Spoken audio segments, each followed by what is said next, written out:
Hello, New Orleans. You're listening to the Sports Coma, your new #1 podcast on everything Saints, Pelicans, and a lot more. And now, here's your host, Big Q and the guys. What's up, Space World? What's going on with you? Rocking with Big Q, the Sports Coma with Big Q and the guys. We got Maserati Five, a.k.a. Riding with the Curl, in the studio tonight. a.k.a. Riding with the Curl, a.k.a. Baby Woodstock.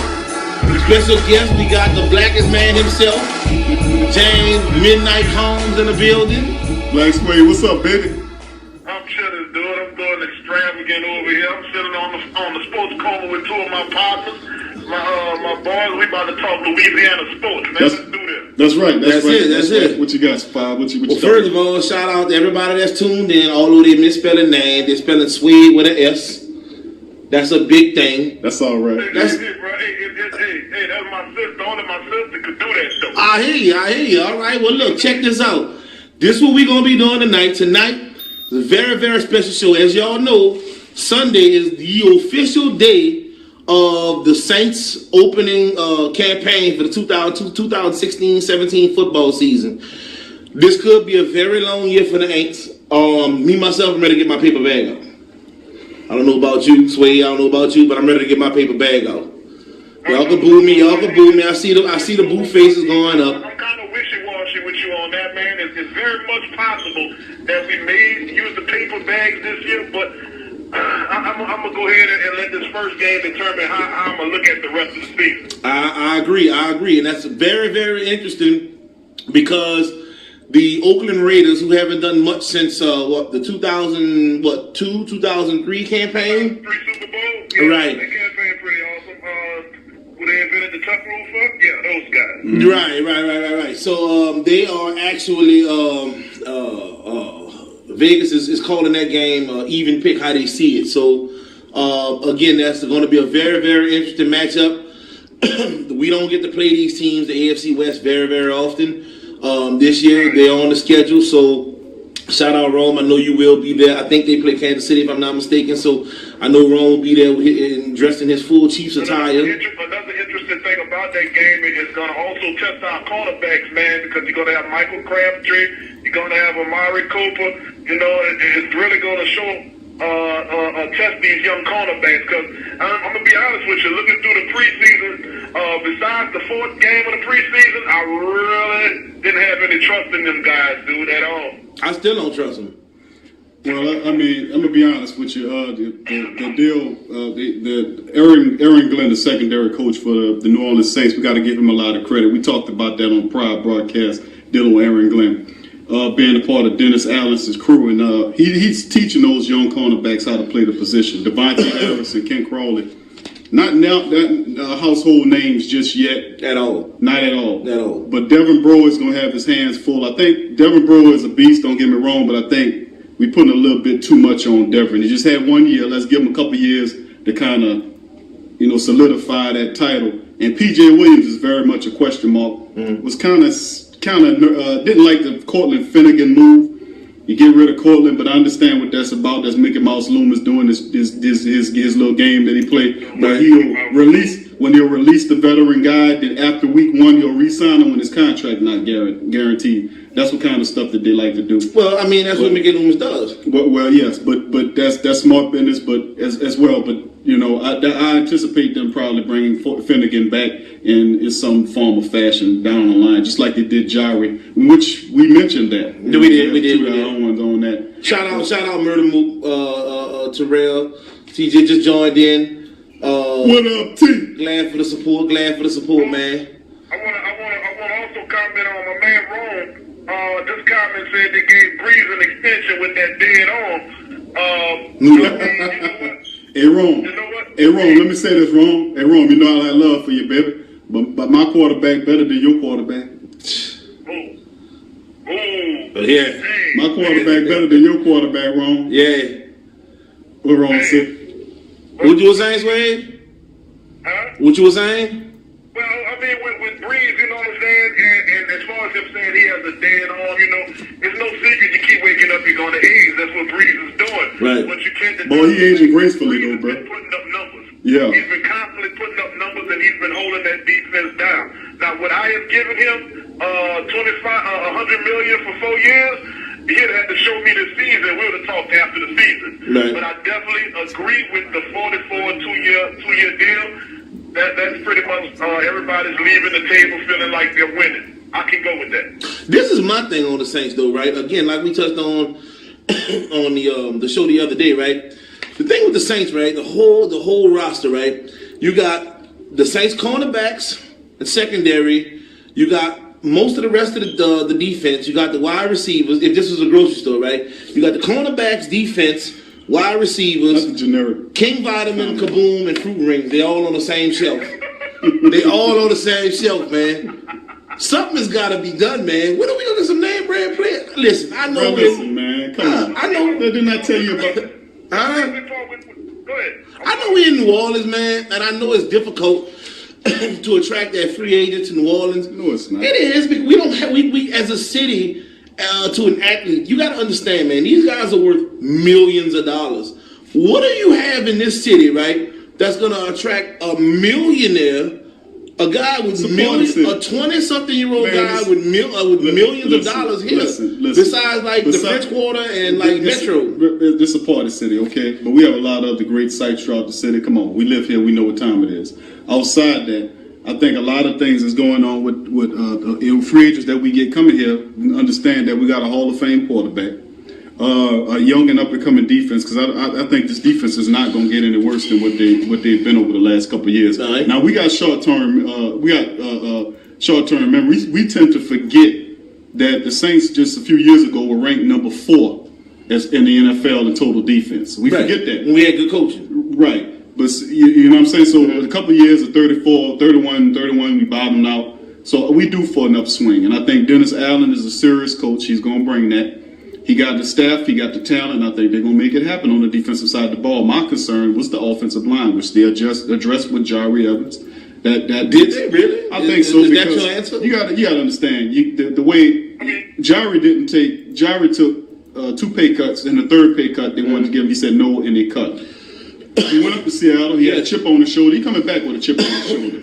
So expect this. We would have a little angrier, meaner Jari Evans the second time around. Now, it's only a 1-year deal, you know. So, but this is what it's about. The Saints are being proactive. They're looking to try to compete. They want a long run come wintertime, bro. What you say about that, Sway? I want to focus on talking about what my man Five just said about this name brand. And to a degree, I do agree with you that you do need some superstars in order to get to the level you want to get at. But let's not forget that you really don't need all stars on your team to make your team to be effective during the season. Because let's not forget about teams like 98 Falcons. All right, let's not forget the teams like 2003 Patriots. On the recent Patriots, when Tom Brady took his whole offense, I ain't never heard of any of them dudes out there. Matter of fact, if I think about it, I probably don't know any of them guys right now. So you really don't need superstars, dude, to build a high brand. What it takes is coaching. Your coaching. Well, I can halfway disagree with that. I halfway agree with that, but I gotta disagree, especially when people bring up like New England, because New England is in traditionally over the last decade a sucky AFC East division that they just when the season starts, everybody knows that like New England's gonna win. They just know like that's New England. Like who's gonna win the AFC East? New England. I mean, without a doubt, you got the Jets, Buffalo, and Miami. They're gonna definitely win that division. So you got to look at that. They're starting the season. They're going to start the season off with 6 wins. They're 6-0 before the season even starts. So if you string together another 5 or 6 victories, all of a sudden you got a 12-win ball club. Is that really coaching, or is that just the luck of the draw? The Saints don't have that luxury. We got Carolina. We got Atlanta. We got Tampa Bay. All of these people are just 1 or 2 players away from being legitimate contenders. Did you really just say Tampa Bay? Absolutely. I would agree with that. I think Absolutely. Tampa Bay a piece or 2 away from really competing. And really dealing with Jameis Winston, his maturation process. If he gets to another level, as Cam is playing on. We're not talking about maturation. We're talking about the present and the past. You can't really name Tampa Bay and Atlanta as 2 Maybe not Atlanta, but Tampa Bay. Looking at previous, but Tampa Bay has played the Saints. We have been able to beat Tampa Bay and Tampa, and we split with them 1 year. Didn't they sweep us? So Tampa Bay as a team, they're not afraid. Last year when I think Breeze was hurt and McCown stepped in. Was that not Tampa Bay? No, I think that was Carolina. Was that Carolina or was that Tampa Bay? You sure that was Carolina? I think it was Carolina. At any rate, in the NFC, it's a different ball game. I mean, you got the likes of Arizona, you got the likes of Seattle. I mean, you got some really, really tough teams in the NFC. And I mean, you know, outside of the division winners that are guaranteed to slot in the playoffs, sometimes a 10 or 11 win ball club in the NFC is just not good enough to get in. We've seen that in the last 2 or 3 years. If not like 3 years ago, it was like an 11 win team just wasn't good enough to get in because they didn't win their division. So I mean, I look for the Saints to finish this year with not as low as Rome is, giving them a 79 prediction, but I'm looking for the Saints to have a 9 or 10 game season at best. I mean, that's if some players, you know, if Cam Newton gets hurt, that's it. I mean, you got a lot of factors at the 10. I'm thinking more like 9. And for the Saints organization with a 38-year-old quarterback and all the money that they put in this team and everything that's riding on this team, I just don't think 9 wins is sufficient enough for this ball club. Point blank, period. That's very much interesting. Yeah. Very interesting. That's the point. So, I mean, I tend to disagree with you, Richard. And I think a large part is, I do agree with the point that you made about them winning 10 ball games. I think the Saints are good enough to win 10 ball games. Mm-hmm. Last year, they won 7 ball games. I thought they were good enough to win 10 ball games last year. A couple of bonehead plays. Like I said previously, they left wins out there. You know, they did. They couldn't close out games because they just didn't have the talent to. Or the coaching. Or the know-how. Or the coaching. Or the coaching, because the defense just gave up. The 2 Carolina games, they were in position to beat Carolina all the time in those games. They were. And they played Atlanta pretty well. One of the games. So, I mean, like I said, it was a couple of those games where they could have eked out a few wins and got 10 wins. This year, I think it's a little different because the onus is on the defense being so bad. When you got Stephen A. Smith comes out and just literally blasts the whole team and says Drew Brees and everybody else. Like Ludacris is there to come up there and say it's just Drew Brees and everybody else. I mean, that's pretty much where we are. But if I'm Cam Jordan and the rest of that team, I get pissed about that. Cam Jordan, which I prefer them to be in the underdog role anyway. Right, but Cam Jordan. I think you know what? I think Monk Aim is going to have a really good year this year. Simply because we have no running backs. We have no wide receivers, so. I mean, Brandon Cooks is not a wide receiver. Michael Thomas is not a wide receiver. Brandon Cooks. Willie Snead is not a wide receiver. Brandon Cooks has done the screen thing, the crack screen. Brandon Cooks got more touches that's taken away from Ingram. Is Michael Thomas a wide receiver? Brandon Cooks is your bread and butter. Let's not go overboard. Let's not go overboard with King Vitamin and Kaboom here, right? Brandon Cooks is going to be King Vitamin. These generic receivers you have on your team: King Vitamin and Kaboom and Fruit Ring and Apple Ring. That's what you have on your team. Brand receivers inside an offense to make it very special, dude. Talk to him, Swede. These receivers that we do have, I understand you saying King Vitamin and Kaboom. I mean, it gives me the giggles, right? But let's be real here. These guys are really awesome and awesome talents, man, with a nice hand and tremendous amount of speed. So there's no way you can downplay Michael Thomas. He hasn't showed you anything in the NFL yet, I do agree, but that's not slip that he does have potential. Brandon Cooks, and the only one I can see you bashing is Brandon Coleman. You know what though? Coleman has shown me more than any of the other big receivers on the team.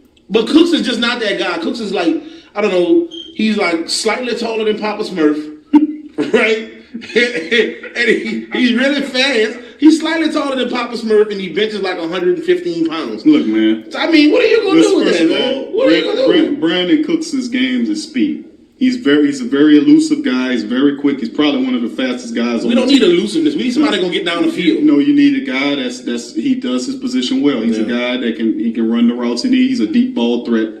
And you have Michael Thomas, the possession guy, and you got one of the best inside men you're going to have in Willie Snead. Hold on, not to cut you off. We got to pause 10 seconds for station identification here. You're listening to the PRO Media Network. The next level in entertainment.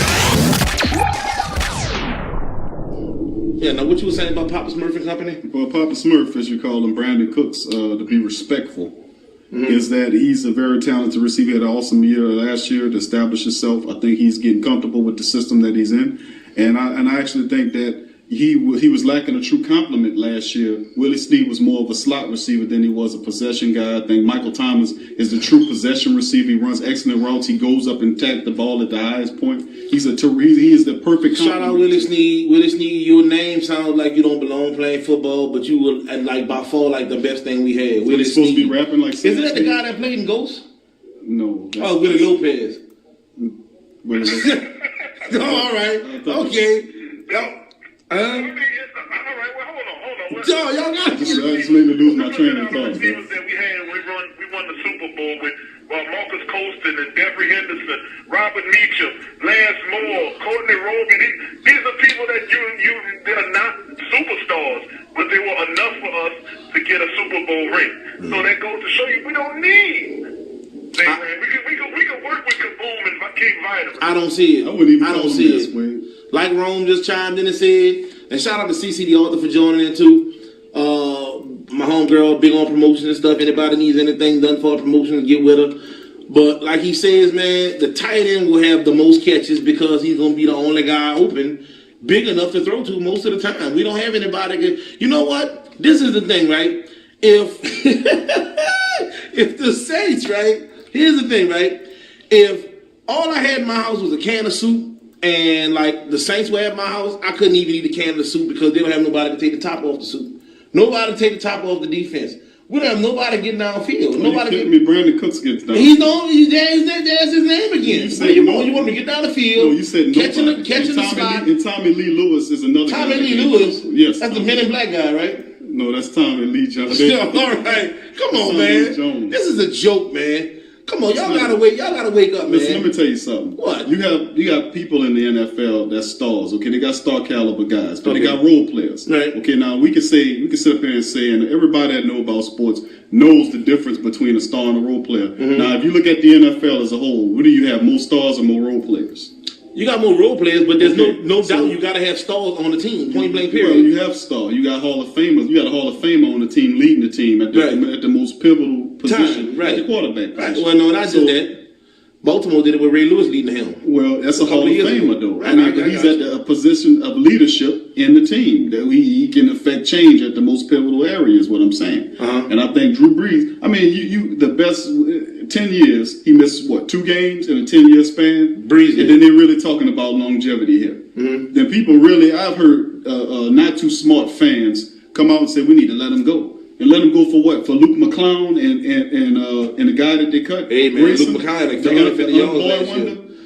So like I said, it's a lot that's going on with Brees earned that deal. I agree with Stephen A. I don't believe that. I think he earned that deal. I think he earned the opportunity to come back. And I think that if they keep building the way they are, they're going to have a team that's going to be able to contend. Now the question is, can they remain healthy and play against the team? Because I like Tampa Bay. I think Tampa Bay is strong. I don't think they're ready yet. They'll give them some competition there. But Carolina is the big dog on the block that you have to watch out for. They got the defense and the running game and a now Cam Newton. At the end of the day, they got Which Cam is the Newton. problem. I remember you watch games where the Saints would get to Cam Newton's ass, and then when they get to him, Cam Jordan would try to grab Cam Newton up, and he has some kind of way slip out of his palm. Oh, you talking about the field. So you got Mr. Almost? Yeah, Mr. Almost. Yeah, He always gets there, and he just almost gets him. He would have at least 15 sacks a year if he would just. 2 or 3 of them would be off of Cam Newton because he gets to Cam. He just can't wrap him up. That's what the Saints gonna have to do. They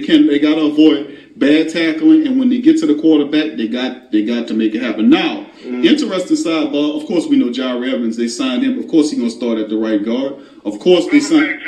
Right, welcome back. And then you have Paul Kruger, who they picked up from Cleveland. Oh my God, Paul Kruger. Paul Kruger. Come on, man. This is disgusting, man. You know what? What's so disgusting about? You know what? Because this is the thing, right? I watch Hard Knocks, right? I watch Hard Knocks with the LA Rams. I watch Hard Knocks with the Texans last year. Every time I put on one of these programs, right, I can recognize like 10 players, right, that were not, and I'm not even in Houston or LA. Why is it that when we have players, nobody knows who they are and everybody's just comfortable with that? Oh, it's the system. Sean Payton will get them right. It's the system. I need some name brand players, man. I need some. When we won the Super Bowl, what did we have? Name brand players. Reggie Bush was a name brand player. You brought up the name brand players. The name brand players I can name off that team would be Darren Sharp, Jonathan Vilma, and possibly Jeremy Shockey. Who else name brand you have? Reggie Bush was a name brand player. Name me some more name brand people off that team. Drew Brees, name brand. Reggie Bush, name brand. Drew Brees became name brand with us. So we made Drew Brees became name brand with us. No, that's foolishness. No, Drew Brees. When Drew Brees was in San Diego, Drew Brees already name brand. No, he wasn't. Yeah, he was name brand. Reggie Bush was a name brand player. No, he wasn't name brand. How? Man, Reggie Bush was Mr. Hollywood. Listen, we Are you serious? To the Drew Brees point, is that Drew Brees, when he was in San Diego, he was a pretty decent quarterback. He was not nearly the quarterback that he is when he got into the Sean Payton system in New Orleans. Definitely not even close. And I'll tell you what, they greased the skids for him when he got out of there because they had they thought of him as he was supposed to be the name brand player, but yet Phillip Rivers is the guy they drafted to replace him and had him waiting in the wings. Because he was injured. I had the discussion with Five maybe a couple of years ago. He was talking about Brees was an all-star player before he got there. All-star player. Brees wasn't even in the top 10 of quarterbacks in San Diego. He had touchdown passes like 1 touchdown pass, 17, 11. As though he wasn't rolling like that. Then he got injured. I tell you what, man. Drew Brees was the second best quarterback coming out of college behind Michael Vick when he was at Purdue. When he got to San Diego, he was the man. He fell off because he just wasn't happy with that system. He wasn't happy. He didn't fell off. He didn't fall off in San Diego. He got injured. No, he came out smoking and he kind of like tapered off right before the injury. Because they was more of a run-based team. They were a run-based team. They had LaDainian Tomlinson. And that was LaDainian Tomlinson's team. That was his team. He was right. drafted that year. Drew and him was drafted in the same year. Remember, he went in the first round. Drew went in the second round. He was the starting quarterback in San Diego. It was a running team. Right, but is this not the same Drew Brees that finished like the runner-up in Heisman race next to Michael Vick in, 99? It's the same dude. What are you talking about? He wasn't a name brand player. Of course he was a name brand player. He was a name brand player. Why they didn't take him in the first round if he was such a name? They had Michael Vick. Michael Vick was that dude that year. Sorry. Michael Vick was that dude. And, I mean, huh? Yeah, Drew Brees came to the San Diego Chargers in 2001 and played 1 game. I understand that, but this is the thing. I think of Ryan Leaf, if I'm not mistaken, he played 1 game. The next year he played the whole season, and he had a 76.9 average rating. Okay. He's not the man. That's not the man. That's obvious. 67.5 rating. Right. He's not the man. What was their run pass ratio? What was their run pass ratio with LaDainian Tomlinson in the backfield? What was it? What the run pass ratio is? Well, I'm mistaken. Did you have LaDainian? Do you have LaDainian and Sproles, if I'm not mistaken? I mean, well, hell, Brad Johnson was the man then. It doesn't matter. Brad Johnson did win the Super Bowl. You're not the man. I'm not gonna have Joe Montana on my team and run the ball all day. I'm not gonna do it. What do you mean? LaDainian Tomlinson was by far the best talent that since Barry Sanders to ever graced the backfield. Am I lying? Say what? LaDainian Tomlinson was by far the best running back since Barry Sanders and Emmitt Smith when he played for the San Diego I'm Chargers. not denying that he was not the best running back, but Drew Brees was not the man. Drew Brees was not the man in San Diego. He was not. I have to disagree with that. Until he got to us. He was pretty decent, but he did not become who he is today until he got with the New Orleans. That came in maturity. That came in trust of him throwing. That came in system. I ain't gonna say system. Yes, I don't say system. And don't forget, we like to make these pretty little ideas, but see, the realism of the situation is that's right around the time the storm happened. Nobody wanted to come to New Orleans. The city was decimated. Tom Benson, remember this, y'all. Tom Benson was trying to move the team to San Antonio. Remember that? I remember that. And also, Drew Brees had a decision to make. It was between Dante Culpepper and Drew Brees to go to Miami. When he came down here, a lot of them, like the Patriots, thought he chose New Orleans. It wasn't the case. Nick Saban was the head coach of Miami at the time. He chose Dante Culpepper over Drew Brees, right. And by default, we got their loser. Which would if they would have chose Drew, we'd have got Dante, or vice versa. But that's how we ended up getting. But it wasn't a talent issue. That was because Nick Saban was used to a college system. No, Nick Saban just coming from LSU. Both of them was coming off injury. Both of them had injuries. Right, but around with the shoulder area, Drew with his arm, and they didn't believe Drew was totally healthy enough to be the quarterback. Not only that, but I mean, he was coming out of a collegiate system. But he come away. Who was the coach of that team? Marty Schottenheimer. That was shot. It was shot. Okay, so Martin Schottenheimer is a run-first defensive-minded coach. When he came down to New Orleans, when Drew Brees got to New Orleans, that's when he really exploded. It's just Sean Payton got to live out his dreams. Because Sean Payton gave him the reins of the offense, and he mastered the playbook, and he became the superstar that he is. Throwing for what, 4,000 yards 10 times and 5,000 yards but twice? This is the thing, that's right? This is the thing. Now, what we need to do is we need to check on the stats and find out what records he gonna break this year. And how close is he to getting all-time off? Because he got to be close. But who cares what record he's going to break this year if they don't get to the Super?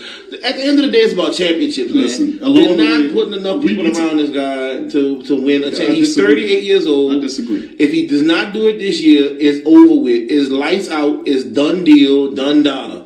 So I'm telling you now, New Orleans, Mississippi, the entire Gulf Coast region, right? Y'all need to find another team. Y'all need to find another team because it's going down. Go Falcons. Go Panthers. Go Panthers. This is not the Falcons or Panthers podcast. Right. We Saints over here, baby. So you can cut that out. All right. Anyway, I'm outnumbered. Anyway, Throw me a bone. I'm outnumbered. Anyway, the Saints. Daniel Ellerbe, often injured Daniel Ellerbe. Who? Daniel Ellerbe. Has a quad issue. There's a quad issue. We don't know if he'll be ready for the game against the Raiders. Who? You know what I said. Oh shit! He probably won't be ready. So Craig Robinson. Doesn't matter. Let's plug somebody else in there. Let's put somebody else in there. Let's make up another name. Michael Smith. Let's stick him in there. Why not? Why not? Huh? I mean, it doesn't matter. Let's stick another guy in there. Bruce Springsteen. Let's stick another guy in there. It doesn't really matter. It doesn't matter. This guy is something else. Bro, I mean, to be honest about this linebacking core, bro. It's a pretty decent linebacking core. You know, with Daniel Ellerbe. I don't know how you're not familiar with this guy. You do. Watch football. He is watching football. I think he's just trying to be funny, man. Do you not agree that he has the potential to be a hell of a linebacker? Yeah, I do agree that he has the potential to be a hell of a linebacker. Like I said, man, I just don't. I mean, I love this city. I love this team. This has been my team. It don't sound like this has been my team since forever, man. It's been my team since forever, man. But at the end of the day, man, I'm just like realist. The only time we ever went with a name brand first system where we got these big names, Reggie Bush was the face of the franchise. he actually brought a Hollywood vibe to the team, and everybody was like a superstar diva, and we had this monstrous defense, and Greg Williams was like, he's sending out hits. We won. I don't see anything wrong with that. So why now all of a sudden let's go pick up Ellersby and Freddie Krueger and all these other guys, man? Why? I don't understand. Paul Kruger. Scott Shanley. Shanley was a boss. Shanley was a boss. I like Shanley. I like Shanley a lot. Shanley was like the last. Fujita and Shanley were the last two coverage linebackers we had. You know that? First of all, Shanley wasn't much of a coverage linebacker. Shanley was a coverage linebacker. That's like Mark Semino and the rest of them. That was like the real pathetic linebackers. I don't know, man. We went with the guy. I give it to Scott Fujita. Fujita was definitely a coverage linebacker. He was actually a pretty decent guy, but Shanley stayed getting burnt. And so and pushed out on a run and Mark Semino, and we followed this team for years. And you know what? You know what I was doing with the Saints? You know what I do when they signed Roman Harper back? That's crazy. Well, Roman Harper, I can't answer that one. I mean, maybe it was nostalgia. I don't. Maybe it was a mistake. How about that? Could possibly be. I thought it was a joke. When I first seen the report, I said, "What, is he gonna come back as a coach?" I couldn't see if he would coach. But the truth be told, Roman went up there to Carolina and had some good years. They might have just drafted him so they can get the playbook. That's what I think. I mean, it's not a crazy idea. It's not a crazy idea. Anyway, we coming up to our first commercial break. When we get back, we're not going to really talk much about Saints, I guess. We'll talk about them some, but it's time to switch gears to my favorite team in all the land. We got a black eye last week, Saturday, but I mean, you know, it's cool. LSU, Jacksonville State, we got a rebound, baby. What are we going to do? Les Miles, holler at me, give me a call. I got some plans for you. Out my Nord playbook, my Little League playbook. When Winter is gone, so spring on over to We've Got It, your low-price, high-class leader. That's right, come in now and take advantage of our everyday bundle deals on any 3 bundles. 12 to 16 inches, $130. 18 to 22 inches, $155. And 24 to 30 inches, $185. We've Got It. 495 Voters Road in Slidell. 985-445-1400. That's 985-445-1400. At The Posh Lifestyle, I go there for all my health needs. They offer great deals on organics, water filters, healing magnetics, healing crystals, clothing, books, DVDs, vitamins, and a lot more. They even have free shipping when you spend over $100 on most products. With secure online ordering, fast service, and great products, I save some money and I'm improving my health doing it. It's a win-win. So do what I did. Go to shop.theposhlifestyle.com. That's shop.theposhlifestyle.com. That's shop.theposhlifestyle.com. So upgrade your lifestyle with The Posh Lifestyle and love what you do. Hey, I'm Paul, and I used to ask if you could hear me now with Verizon. Not anymore. I'm with Sprint now, because guess what? It's 2016 and every network is great. In fact, Sprint's reliability is now within 1% of Verizon. And Sprint saves you 50% on most Verizon, AT&T, and T-Mobile rates. So I switched to Sprint, and millions more have too. Can you hear that? Don't let a 1% difference cost you twice as much. Switch to Sprint today. What up, America? This Big Q from the Sports Coma, letting you know that you can follow us and the guys on Facebook, All Saints and Pelican fans, also on Twitter, Instagram, and YouTube, the Sports Coma. You can also download our podcast at podbean.com. So check us out for all the intense and entertainment talk on the Saints, the Pels, and a hell of a lot more. Only at the Sports Coma, you heard me?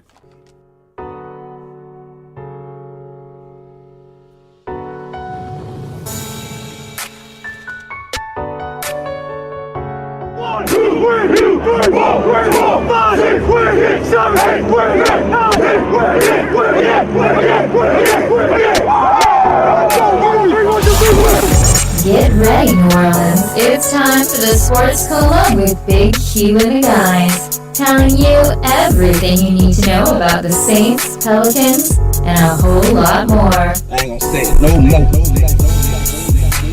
Coming up to the bottom of our first hour of our special 2-hour pre-opening day broadcast, where we'll have the hot picks as well as fantasy.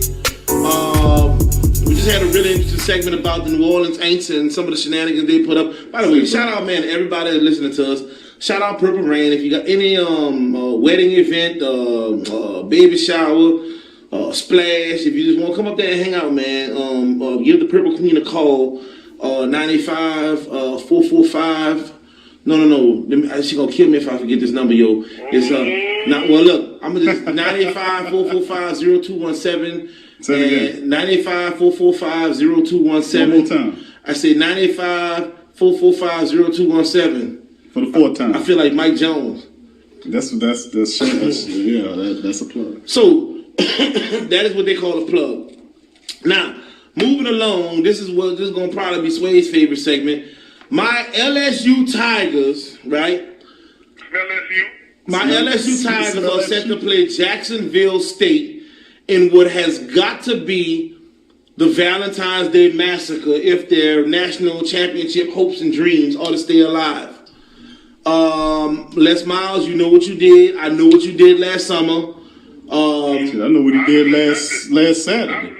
Obviously, the fight for a job. That's what he did last summer. Well, I mean, you know, it is what it is. I mean, he's the second most winningest coach in LSU's history.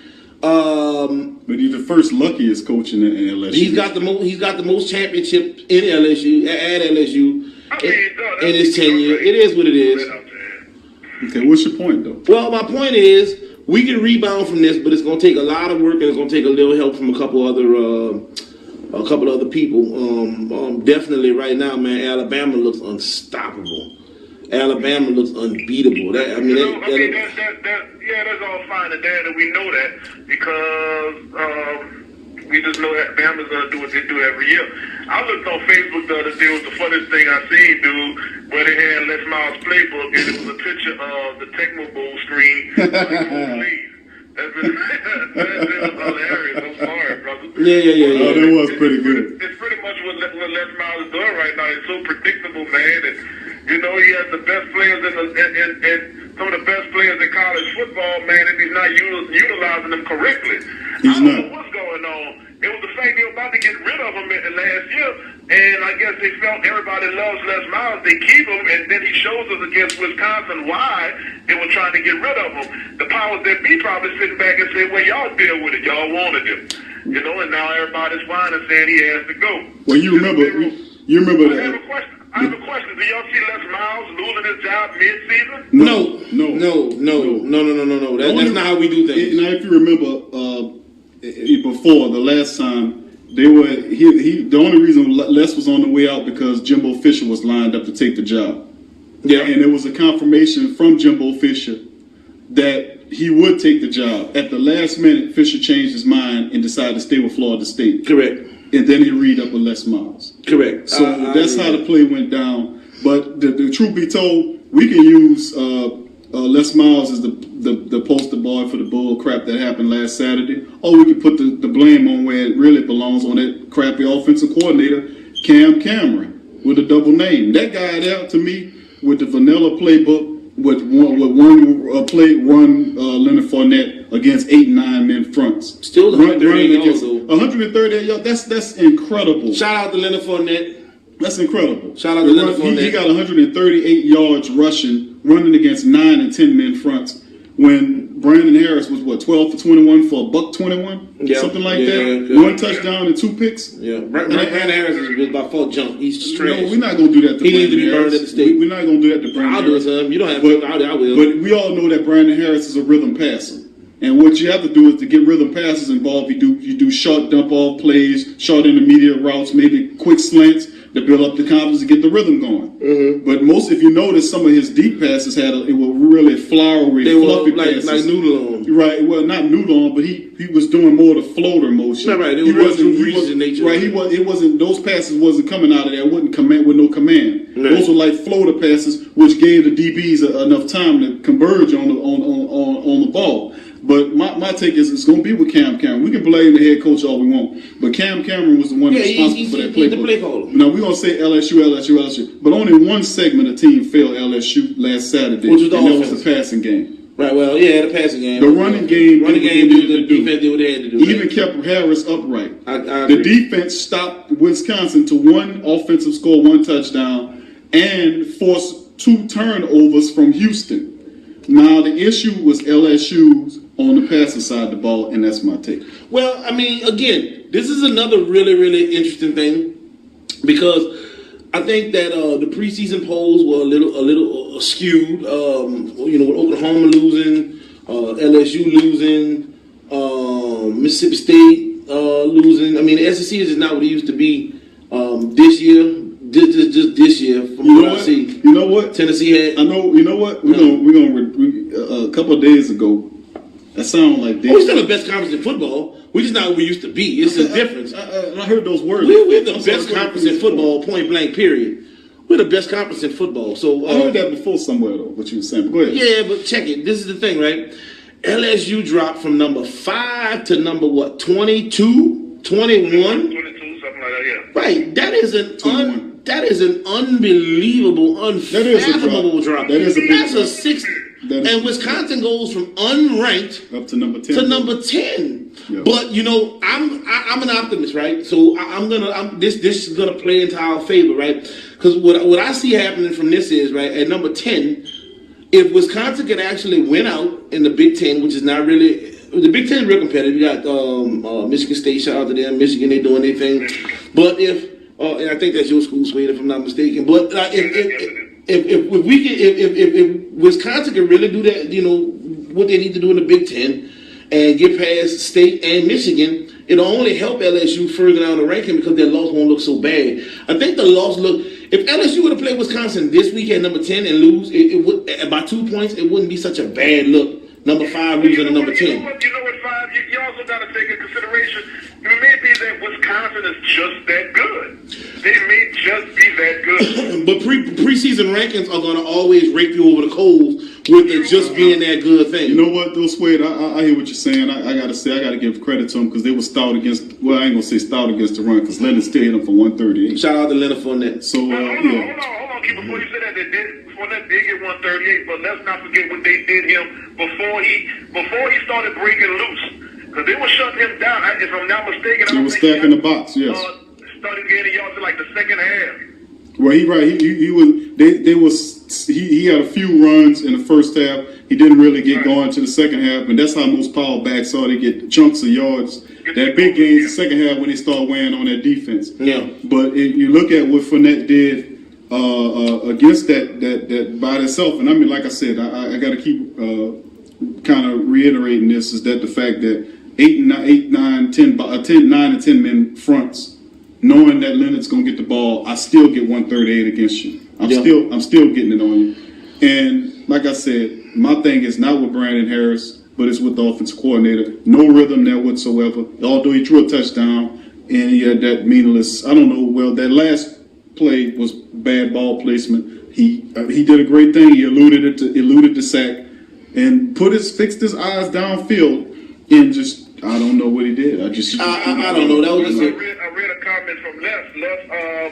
He said, man, he didn't say that he should have threw it away. What he said was he should have planted his feet, and that the following Monday in practice, that he did that play again in routine in practice, and he hit Malachi on the money. You know what I'm saying? A numerous amount of times. Yeah, I bet you. His feet was pretty planted the other day, weren't they? Yeah, he was planted. He was planted. I mean, he'd have been buried if he'd have been any more planted, right? He was coughing for him, huh? Well, I mean, he got out of the sack, then he found him a spot. He wasn't totally, he just was like in a rush. He was in a rush, right? Throw it away. Yeah, throw it. He threw it. Feet were planted. Yeah. This is his third year at quarterback, man. If you still forcing the ball 3 years in, man, you need to be shot. Well, like I said, you got to know your personnel. Harris is a rhythm passer. He just better be looking at this. Just like the rhythm runners, you got to give them a certain amount of carries for them to get going. Get the gears. You got to give them a few passes to get rolling to get going. The kid got all the talent. He can scramble. He got. I don't see that. I mean, he's a smart kid. I mean, the guy. Go with this, man. You don't get all the talent. I mean, if he played for Kenilworth, No, listen. No, this is SEC football, man. And my point is, you don't get to the top of an SEC perennial every time LSU strap them on. They're going out looking at, hey, we won't try to win something here. We are a threat to win, and we know it's going to come down to 1 or 2 or 3 teams out of the SEC, and LSU is going to be one of those teams. Shout out to Rome. Give Rome the big H for hating on Leonard Fournette. Shout out Leonard Fournette. How could you hate on Leonard? Well, like you said, that came in a few rounds. He was on lock the first half. I mean, shout out to Rome. Shout out to Rome with the big H. He still did it with 9 and 10 man box, baby. That's pretty impressive. He had all kind of open field that could have run to the. Come on, man. Yeah, well, Brad. Yeah, you're right about Harris. But I mean, even if you scared him, I'll throw the ball away. But shout out to Rome. Rome gets the big fat H for the night because he's a certified hater. The hater. We got a sound effect for that. I wish I had a sound effect for the hater. It'd be something equivalent to the donkey on the Breakfast Club, but we don't have the donkey. Maybe we got to make like a Shrek donkey. He said Rome would get the donkey. Rome would get the donkey of the night. Rome would get the donkey of the night, man. Rome would get the donkey of the night, man. Oh, man. You talking real tough in Miami, boy. If you were down here, boy, it'd be a problem. I'm telling you. Shout out to Leonard Fournette. Don't hate on Leonard. You guys, this is dealing with LSU. With the first game being down, which moves them down to 21-20, whatever position they're in right now. Do you think they can battle back from this position that they're in right now in the rankings? Absolutely. There's nothing but clowns in front of them. TCU, Iowa State, huh? You think they can get back? I thought the season ain't over. Also labeled Wisconsin as their clown. Yeah, I did, and I still think Wisconsin is their clown. I mean, these people didn't even have a quarterback until 2 weeks ago. So, I mean, again, I'm shooting for Wisconsin. I'm a Wisconsin fan now because we got a loss to them. They own us right now. So I mean, unless the stronger Wisconsin is, the better our chances are of moving up in the ranks, and the less painful and hurtful that loss looks. Let's pause 10 seconds for station identification. You're listening to the PRO Media Network. The next level in entertainment. Gotta pay the bills at all times, baby. So, like I said, Wisconsin, I am all of a sudden a Wisconsin fan. So I need them to beat Michigan State. I need them to beat Michigan. I need them to go all the way to the Rose Bowl, to be honest. Right, that's what you're looking for. So you can say, hey, we lost to Wisconsin. We lost to Wisconsin, though. They're like number 5, though. That's my friend, though. That's my friend, though. Right. Yeah, shit. But I'm looking at their schedule. Of course, they're gonna totally eviscerate Jacksonville State. That's not even a thing. But I'm looking at the other teams they got lined up. We got behind them Mississippi State, Auburn, Mizzou, Florida, which is a ranked club. Paper champs. You got USM. USM is going to be. But see, the thing about it the Golden Eagles. They did beat your whatchamacallit them this past week. What it was at 44. Dude, if LSU lose to the Golden Eagles, dude, let me tell you what I'd do if LSU lose. Let me tell you something. Yeah. Go ahead. Don't let me. No, let me tell you something. What would you do if they lost to Southern Miss? Look right in there. Listen. I'm ready. Let's go. If LSU lose to USM, I'll get a pair of clippers and shave just down the middle of my head like a skunk, and I'll hop out there, le pew. I swear, if LSU lose to USM, I shave straight down the middle of my forehead and have a big ramp down the middle of my forehead, and I cut one eyebrow off and leave one eyebrow on. If LSU use the USM, you heard it right here first. That's a bet. That's a bet. That's a bet. And I need you to wear a Drew Brees jersey. I wear a Drew Brees jersey and give you 10 Beyonces on side the Superdome. That's what I do. I give 10 Beyonces on side the Superdome. That's how confident I am. Hey, USM, you serious? You serious? Say, bro, that ain't the visual I'm looking for, bro. Listen. Bet wrong, bet that. And then listen, if the Saints win more than 9 games, Erica said, what? If the Saints win more than 9 games, I'm going for the hat trick. Erica, this boy said we going for the triple threat. Erica, this boy said he gonna do 10 Beyonces on hair, eyebrows, and facial hair. With the jersey tied in the knot. Dead serious. Hey, you better get him. Hey, swear you. No, she go, Yeah, dead serious. I promise you. We'll never lose. Matter of fact, if USM lose to us by less than 3 touchdowns, I shave off both of my eyebrows. This is all GP. And put the jersey on. All this got to go. Eyebrow, all facial hair. All facial hair gone. If they lose by more than 3 touchdowns? If they lose by less than 3 touchdowns. If USM lose by less than 21 points, I shave all that You're making it real difficult why for not yourself. just say if they lose? Though they playing Jacksonville. No, I'm talking about USM. You're talking about USM. Southern Mississippi. Southern Miss. Yeah, exactly. That's exactly why. We got name brand players. We got John Blade shit. We got name brand players. LSU do.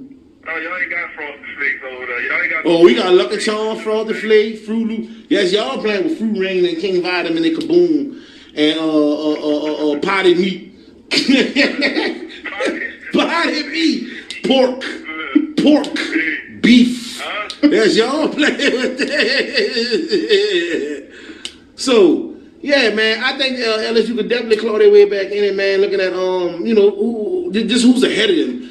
Now, their schedule is not the most favorable in the world, but just looking at who's ahead of them, I mean, those guys, somebody got to lose. That Big Ten, man, I'm dying. There's going to be a problem in there. You thought it was a problem last year when they had that big debacle when that kid got that fumble late or whatever it was, or the block punt, and Michigan State Michigan lost to Michigan State. It's going to be a train wreck in the Big Ten. So I need Wisconsin to, be in that number and finish a strong, 4, 5, 6, somewhere up in that area.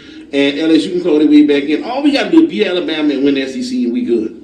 We gotta win out, though. We gotta win out. It's a couple of teams that always worry me when LSU play. Arkansas is one of those teams. Definitely they're not ranked, but you got to remember Arkansas has been getting the best of LSU late in the season. And the last couple of years, they really play. They get up to play LSU. That was the best game I've ever seen in my life when with Matt Jones. No, was it Matt Jones? That was it was Matt Jones. No. What was the kid that played quarter? Matt Monk. Not Matt Monk. For LSU, he had to be Flynn. Was it Matt? No, it was No, it wasn't Flynn. It was Matt Monk. Matt Monk came in for the kid that stole all the money from Oakland. Jamarcus Russell. He dislocated. Broke his thumb, had a fractured rib, and they went to like 4 overtime. That was the other kid played his heart out too for Arkansas. He played for the Raiders for a little while, running back. He didn't do too much in the league. I thought he was going to be McFadden. Yeah. He did. That was an awesome game. Yeah. So I mean, I'm really, really excited, man. I got a lot of football left in college. It's gonna be a train wreck. Not too much this week. You got Michigan playing Central Florida. That's gonna be that's gonna be a slaughter. A&M just jumped into the rankings. So I mean, the SEC, between the SEC and the Big Ten, I think that this year is their year. It just all depends on who's going to slaughter who. But I mean, the Big Ten is really good. The SEC is really good this year. So I definitely say, with the outside exception of maybe Florida State, because they just love Florida State for whatever reason. I think that the national championship will be an SEC opponent and a Big Ten opponent. I'm thinking if I had to pick it right now early, and I'm going to get my early predictions right here. If I had to pick it right now early, I'm going Bama. I'm going Bama and Michigan State. That's not a bad call. I'm going Bama and Michigan State has a pretty good team this year. They do. So that wouldn't be. I think they got like 12 returners. So I'm going Michigan State. Michigan State or Ohio State? Ohio State has always been paper champs to me. I don't like Ohio State. They don't play anybody. They don't schedule to play anybody. And they always like top 5. I don't get it. I never got that. Well, who's up there? Urban Meyer. I never got that. But I mean, I'm thinking Michigan State, and Alabama if I had to pick it early. My wish list would be maybe I don't know, LSU and Oklahoma's out of it. That's all the Big 12 had in it. Clemson is somewhere in there, but Clemson's gonna fall off sometime. They're ACC if I'm not mistaken, so that's gonna be a train. Don't underestimate the ACC. That's gonna be a train wreck between Florida State and that's all they got is Florida State now. Yeah, wait for them to fall off. Somebody gotta die. That's the way it is. Houston's gonna be out of there. They're gonna check out of there soon or later. They're gonna check out. They're gonna check out. They'll be out there in 2 weeks. They're gonna let you down. They're gonna be out there too. They did their job. They got rid of Oklahoma. Was it Oklahoma they beat last week? I think it was. Yeah, so they did their job. They jumped up to number 5? 6? What is Houston, like 6? Houston's number 6. Yeah, see, they did their job. They're gonna check out. So TCU's gonna check out. Iowa State's gonna check out. So I mean, Iowa's gonna check out. They'll check out. So I mean, we'll be good on that. I'm not really worried too much about that. Notre Dame. They Notre Dame. They won one anyway. Yeah, Notre Dame won ones. I'm not really too much worried. I'm not too much worried about them. They'll check out, but they don't schedule to play anybody. So I mean, it's always hard for them to get the nod at the end of the year because they're not part of an alliance or part of a conference. They should if they ever get part of a conference and stop being independent, they're still riding off like NBC, which is cool, I guess. But whatever. Oklahoma has a black eye. They'll eventually fall off. I don't see them going too far in the ranks. We do have to play, Ole Miss. We got to get past Mizzou. We got to get past Mississippi State, and we got to get past Auburn. We definitely got to get past that red one-eyed demon sitting out there in Tuscaloosa. We got to get past that's them. The major one, right? That's the major one. If we beat Alabama, dude, we ain't beat Alabama since what, 13? It's been a while. It's been like 13, man, since we beat Alabama. Man, stop it, man. LSU's not beating Alabama. Ever. All right, I mean, shit, you kill my dog, I kill your cat. Saints ain't gonna beat Carolina. Are you like that, man? Huh? And he ain't run when he did it neither. LSU, I mean, let's be honest. I mean, you're the honest guy, right? I mean, I'm dead honest. Absolutely, I'm dead honest. Hold on, stop. You just sat here and bashed the Saints and talking like you're speaking reality. Come on, folks. Well, let's be honest here. LSU is not beating Alabama. I mean, that's what you say. You never know what can happen between now and then. But and we play them at home this year. We got them down here. We play them at home, 7 o'clock, Death Valley, under the lights. It's gonna if any chance it's gonna be under the lights. Yes. It's gonna be under the lights. Yes. You're getting close. Death Valley. You're getting close to the end of the season. Of course, Leonard Fournette gonna be champion at Heisman Trophy. He's gonna be at the top of the he definitely won the Heisman this year. Leonard Fournette will definitely win the He's Heisman. leading the campaign. As LSU's gonna be that stadium's gonna be rocking, and it could be it could be a setup for Nick Saban coming in there and possibly. We might be able to sneak one past him. I don't see it as a blowout, but a close game, maybe winning by 3 or so. I mean, I can see that happening. Possibly, maybe. I don't know. You ain't gonna blow him out, man. No, you're not gonna blow him out. You're not gonna because blow him out. With Cameron, he gonna turn into a little scared schoolgirl. He gonna start running Leonard Fournette. And he gonna have the little short dump ball pass. He ain't gonna open up the playbook against Alabama like he's supposed to, against Wisconsin. And he don't trust Harris enough to do that. If he ain't trust him enough against Wisconsin, he's definitely not gonna trust him enough against Alabama. By that stage of the season, we hope that. By that stage of the season, you know what you have. Right. So Brandon Harris. I think he's gonna open it up. I think he's gonna have a better year, the best year that he's had as a starting quarterback for LSU. There's no doubt about it. He knows a lot more of the system. I think. I just think that they'll be better down the line. I mean, SEC is going to be LSU against Alabama. That's what it's going to be. I don't see any of those Mississippi schools competing. Tennessee, they're going to fall to the wayside. I don't have any confidence in them, or Vanderbilt, or wouldn't it be lovely if Florida just wailed and beat them? That'd be great. Florida is another team that you got to watch out for. I don't know. They win by like 7. Yeah, but remember, we're not talking about who they play. You remember, certain teams get up to play you. Arkansas is a team that gets up to play you. You are like their Super Bowl. Arkansas is not going in the goddamn well, and we know that. So when LSU comes to town, this is our Super Bowl. We're not going anywhere, so we might as well beat LSU and spoil their season. Yeah. So I mean, that's what it comes down to. You get one, you got two of them. Mm-hmm. We said in the previous broadcast that for all intents and purposes, LSU season is over. I didn't say that. I disagree with that, and what I said in disagreement with the person that said it was that I said that the team, what we need to focus on here is one win at a time, and then getting ready for that big matchup against Alabama and closing out strong. Now, I think probably they'll end up with 2 losses this year. I do think that they'll have 2 losses. Who, LSU? I do think that. I don't see it. I do think they'll get it. I think Arkansas will be a tough matchup for them. Even Missouri, when they play Missouri is a difficult matchup for them. Some teams get up to play you, and this is what I'm saying. So I think they'll get at least 2 losses this year. All right. So coming up to the bottom of the hour here, the bottom of the hour break, going into our next segment.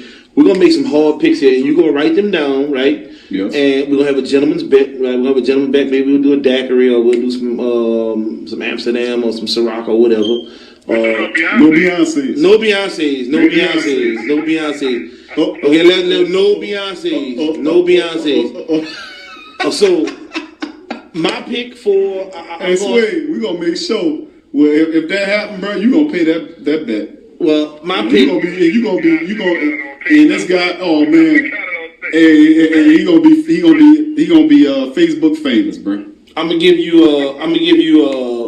I think we all agree Alabama's gonna be there, right?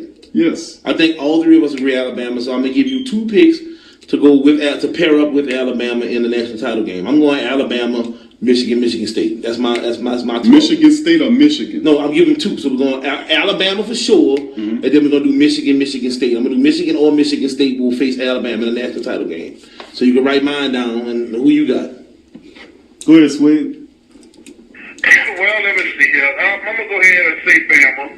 I'm gonna say Michigan. Of course, something in my soul telling me to go. Clemson? And you know what? I'm going to jump on. I'm going to make a bold one. Just for my dogs, I'm going to say Wisconsin. Well, I'll probably say Alabama. And I do like the Michigan pick. If not Michigan, Ohio State.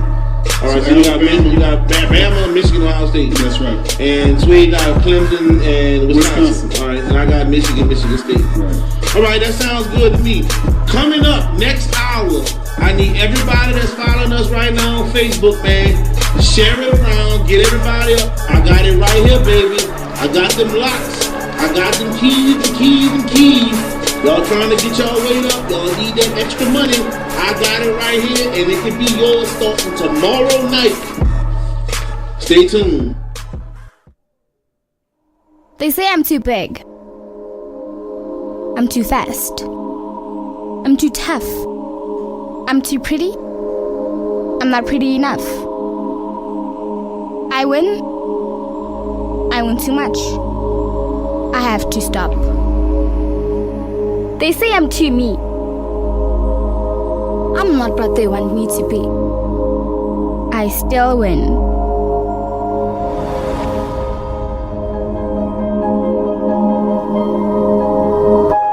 Anything else?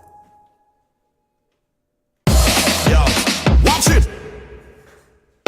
Let me hit you with the hook here.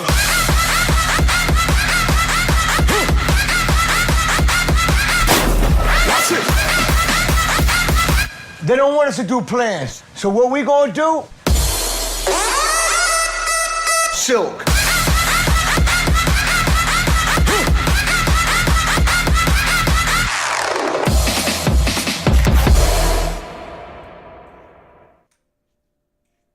The Six, Raptors, Diamond, Key, New Ride, Old Ride, Bad Times, Good Times, Young Money, New Money, OVO, 29, 29, 29, Best I Ever Had, Worst Behavior, Old Crib, New Crib, October, Sound, Festival, Album Time Again, or Acting Time Again, My Friend, My Friends, Younger Me, Older Me, Me as Manny, Me as Jimmy, Me as Drake. I'm a Saints and Pelicans fan, so the only podcast I can get my fix is the Sports Coma with Big Q. The guy's intense, funny, and they always keep it real. Check out the Sports Coma with Big Q and the guys on SoundCloud.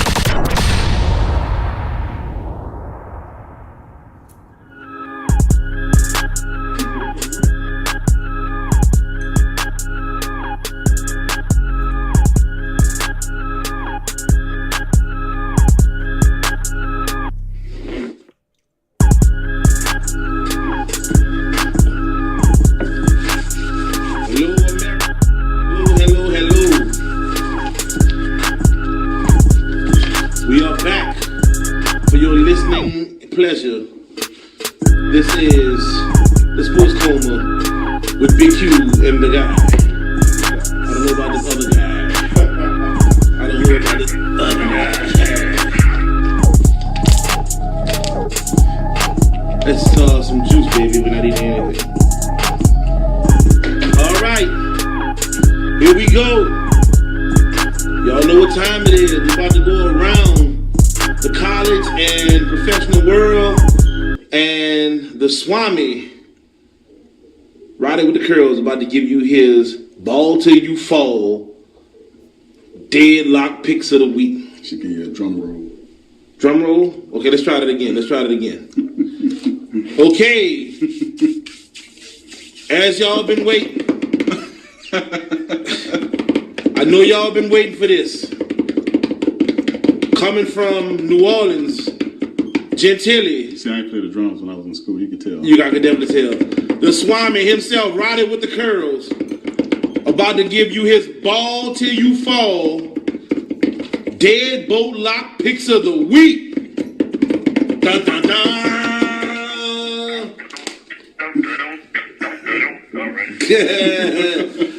All right. We're going to kick it off with college. The first game this week that are on the line are going to be Friday. Now, keep in mind, every game, I don't pick every game in college, so I'm going to just go over the ones that I personally saw. Huh? I'm not going top 10. Just picks. These are all my deadlock picks that I like, right? Gotcha. All right. So, of course, you got Maryland versus Florida National, Louisville versus Syracuse. Both of those Friday. Stay away from those. Wouldn't touch those with a long handle spoon. I don't like either one of those games. Teams don't play that much, and they're completely out of conference, and the matchups are just not good. So I'm gonna stay away from them. You can write these picks down, and we're gonna evaluate the Swami's picks. But I have the check marks right here to verify where I'm at. Leading out to the early game Saturday, Boston College, Massachusetts. Definitely leave that alone. That game's always close. But just in case you're wondering, Boston College is the heavy favorite in there, giving up 16.5. Rice and Army. Army is the heavy favorite in that one, giving up 9.5. One you can circle your calendars and set your watch by, which is Central Florida versus Michigan. I love this game, and I will put everything shy of my soul on the line for this game. Michigan is giving Central Florida 35.5. And I will gladly give 35.5 to Central Michigan anytime they ask me to. You putting your soul on the line for that one too? He said short of his soul. Short of my soul. Anything short of my soul. I would gladly give Central Florida 35.5 if I was Michigan anytime they ask me to. Because I think Michigan is going to destroy them. I think Michigan has no choice. Michigan understands that Wisconsin is broken to the top 10. Michigan understands that Michigan State's hovering around. They understand that Ohio State is also hovering around. So they can't just win. College is not about winning. College is about destroying, especially teams that you're supposed to destroy. And I feel that they're supposed to destroy Central Florida. So I will gladly give up the 35.5. And it takes on that. Okay. No, I agree with you. I think that's actually accurate. Hey, bro, you can't disagree with the Swami, bro. It's like a rule somewhere. We got Central Michigan, Oklahoma State. Stay away from that one. NC State, East Carolina, Wyoming versus Nebraska, Troy, Clemson, Georgia State versus Air Force. I thought about that one. That's a fairly interesting game. But Air Force is giving Georgia State 18. I thought about it, but at the end I decided to stay away. Utah State versus SC. SC is giving up 16. After the performance I saw last week, I was almost tempted to take the 16 with Utah State. Okay. Because I just don't think SC is that traditional team, that traditional Pete Carroll team that we had seen, over so many years when he was there. Yeah. I just don't see it. I don't see the dominance in that anymore. Especially what happened last week. I don't see the value in their stock at all. Ohio versus Kansas, not Ohio. What you say, Sway? No. I'm not going to continue, sir. Ohio versus Kansas. Again, that's not Ohio State. That's Ohio. I think they're the Beavers or the Bobcats or something. Versus the Jayhawks. Definitely stay away from that one. Appalachian State. I know Swade as a Michigan fan. He know who that is. Give it 21 to Dominion. Akron versus Wisconsin. Wisconsin giving up 24 to Akron. I was kind of tempted to take that 24 with Akron, but I think I will be doing that in my heart and with my feelings. I don't think that I will be necessarily doing that as a very smart move. So I decided to stay away from that game. Kentucky versus Navy. Of course, I'm not going to touch that one. Connecticut versus Navy. Kentucky versus Florida. Florida's giving Kentucky 16. I just think that's way too many points for Florida to give up. I think that's way too many points. I saw you, Florida. I understand who you are. Like you touched on earlier, they get up to play somebody. Mm-hmm. I don't think they respect Kentucky. I think they'll beat Kentucky by 10 to 13 points. I just do not see 16 points in the future of Florida. Okay. Anybody with that one? No. No. All right. Here's the game right here, though, fellas.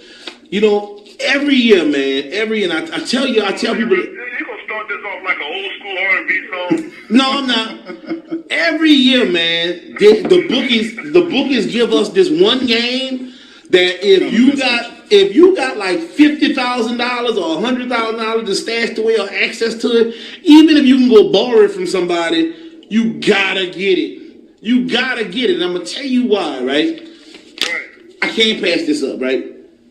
Alabama versus Western Kentucky. Bama is favored by only 29 in that game. Mm-hmm. Hold on. Say that again. Alabama versus Western Kentucky in Tuscaloosa. Only 29. Man, you know what? I got some kids. I'm gonna see what I can get for. I gotta get some understanding because this sounds like a giveaway. Man, that's definitely a giveaway. It's a trap game though, because they know the bookies know that people aren't doing one picks, and you got to have a lot of money to load up on the ticket. So they'll give you that sweet game to compile on like a 3 or 4 pick, and somebody on that 3 or 4 pick gonna blow that whole ticket up. But if you got the money and can load it up on one game, that is the game to load up on. Point blank. Period.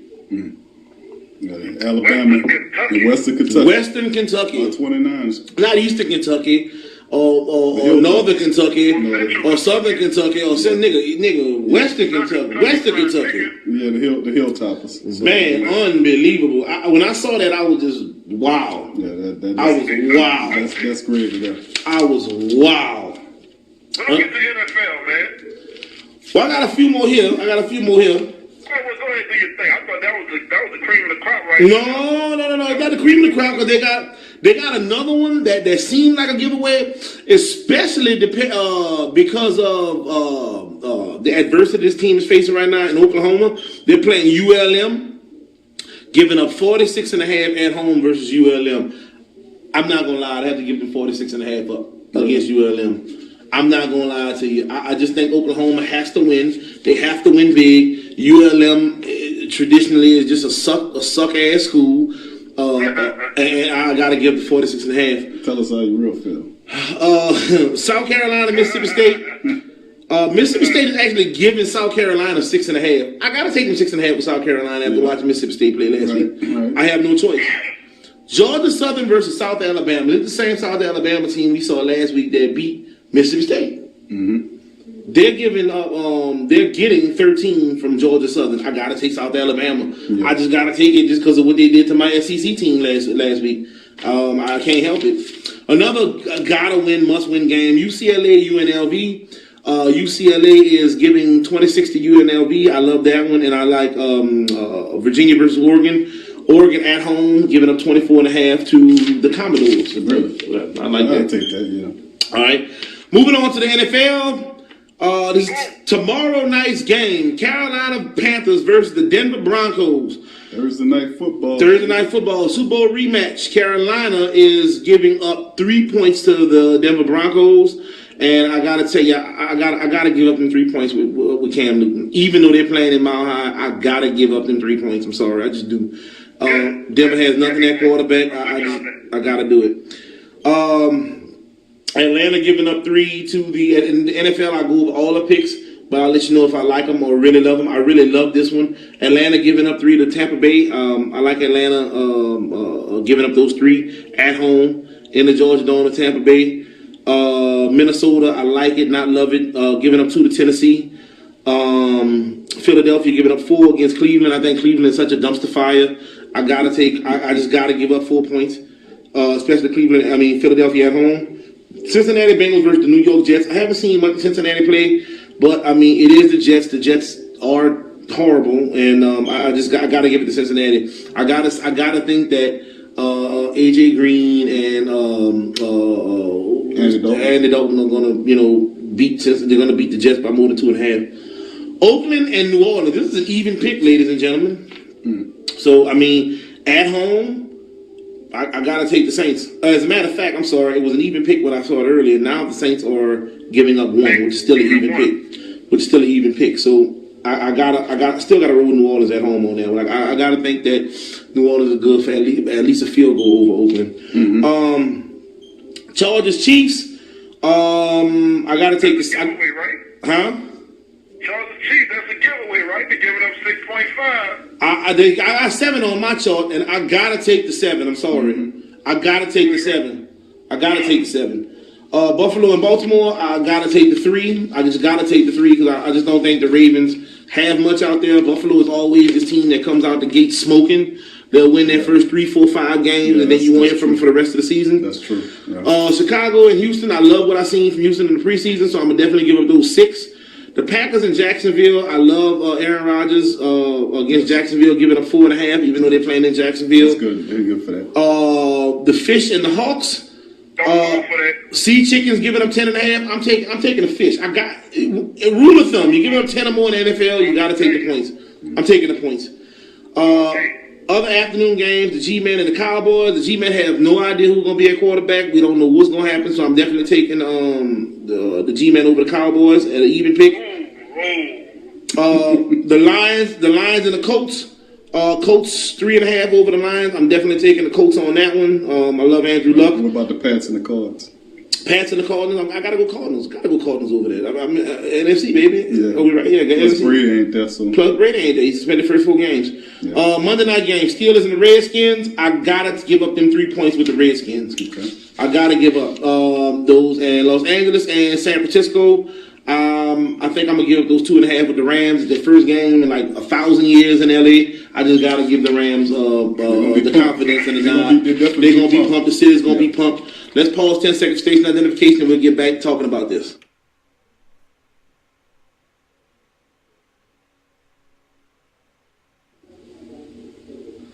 All right, for whatever reason, we had technical difficulties there, but. That's all right. We don't need them anyway. But check this out.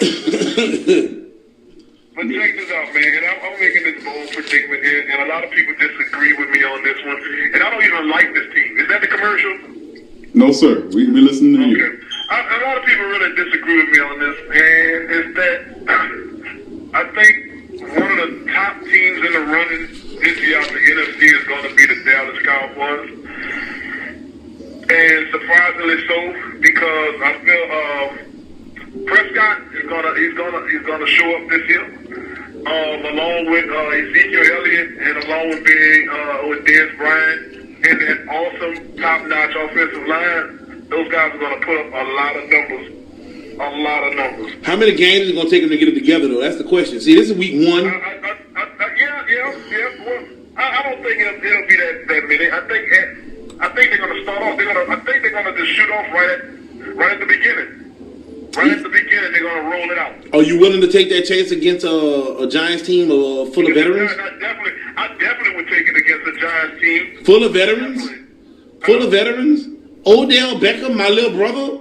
You serious? You going to go against Beckham? Are you serious? Yes, I will. Oh, my I'll definitely go against the Giants. The Giants are not really like a standing team. Yes, they won 2 Super Bowls in the past, 8 years maybe? Yeah.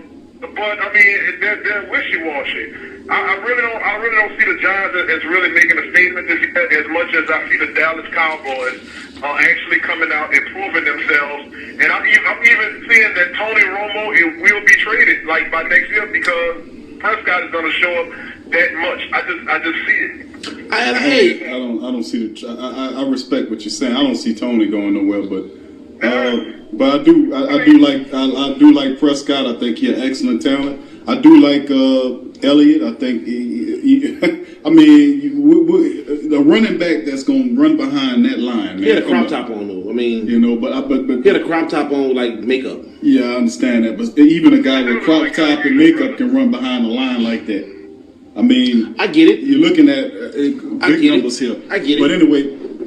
Plus, I mean, I don't see them wearing out Ezekiel Elliott. Don't forget, they still got McFadden there and Alfred Morris, so they got a good rotation of backs. This is the thing. We're run behind that line, and I think with Prescott, I think it'll be more run-orientated team. Before it'd be a pass-first team. So they're good. I think they'll be okay. Now, as far as the Giants, I kind of been teetering away from the Giants since that last Super Bowl win that they had. Eli's been slowly just deteriorating. I got that. I give you that. The defense is not nearly as good as what they just released Jasper Brinkley a couple of days ago. They started middle linebacker. I don't know what the hell they were doing with that. So, I mean, a lot of suspect moves for me. I'm not really big on Eli Manning anymore. So I do like the Dallas over the Giant pick. But you got to understand, that's why I was just saying, because I wasn't up on that pick, Mr. Swami. This is the thing, though, right? We're betting. In gambling and picking these locks, right? It's a week-to-week situation, right? So everything y'all are saying are valid points week 3, 4, 5, and beyond. It may be a 2-week learning curve before these people even gel together and even begin to play as a team. You're going up against a team that's been there, a system that's been there. They got new pieces. They have, but the main pieces are there. They've been there. When you talk about a quarterback change and you got all these other young guys And like Romo, who they thought would lead the charge this season after being hurt last season, is really at a game. I just thought that. I mean, week one might be a bad week for them. I really don't understand the Tony Romo thing. I don't know what drugs they give Tony Romo by a regular man's standards. He would be crippled. I mean, to be honest, I don't know what kind of dope they shooting Tony Romo up, but they need to sell that stuff in the supermarket or something. Mm-hmm. But anyway, like I said, it's just, to me, I think he should have been long replaced. I understand I see what you're talking about, but I understand this that Eli Manning has some new pieces on the offensive line. He also has Odell Beckham. That's all you need. Well, you need other stuff on. No, you don't. You need Odell. That's it. They get Victor. They finally got Victor Cruz back healthy. You got Victor Cruz and Odell. Yeah. So and then there's another young. I forgot the wide receiver. You don't need any of them. You got Victor Cruz and Odell. Again, a name brand players. Victor Cruz, he can dance. Odell has blonde hair. And all the chicks get it. This is football, not fashion. Stop it. That mean nothing. Remember the Zohan. Well, yeah, I understand that, but again, I think that we have to put in perspective, and looking at some of these bets, man, some of these matchups, man, especially that matchup. That's an even pick matchup. What's that? The Giants and the Cowboys. I mean, I gotta think that. Well, leaves a kind of sour taste in my mouth with when you say quarterback changes and you haven't seen them yet. Here's the game with Washington and the Saints where RG3 came out as a rookie and slaughtered the Saints in the Superdome. That kind of left a bad taste in my mouth, which helps me to believe that it doesn't matter if that team has already been established. Yeah, but again, you got to understand the Saints.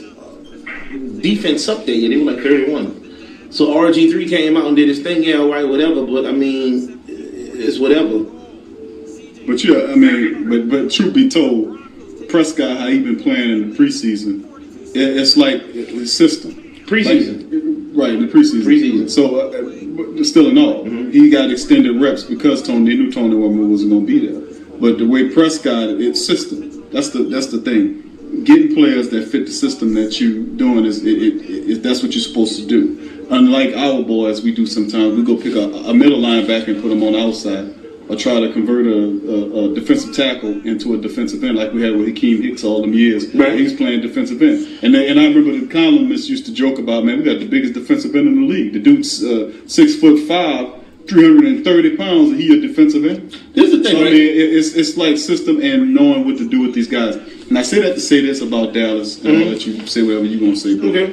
My point is about this Dallas. I like Prescott. I think he fits the system, what they're doing. And this is also, they're going to run that ball with those three-headed monster, the running back that they have behind that fantastic offensive line. And they'll run play action like LSU was supposed to do.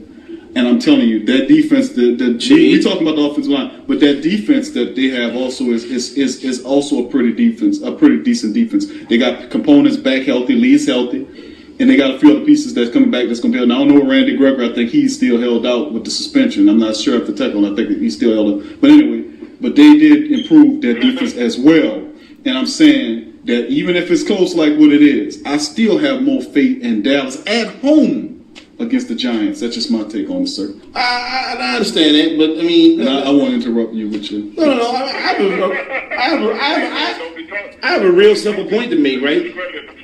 No, I'm not discrediting Swami. I'm questioning the Swami. We're gonna all agree to disagree on that one, but I once knew a guy named Mike, right?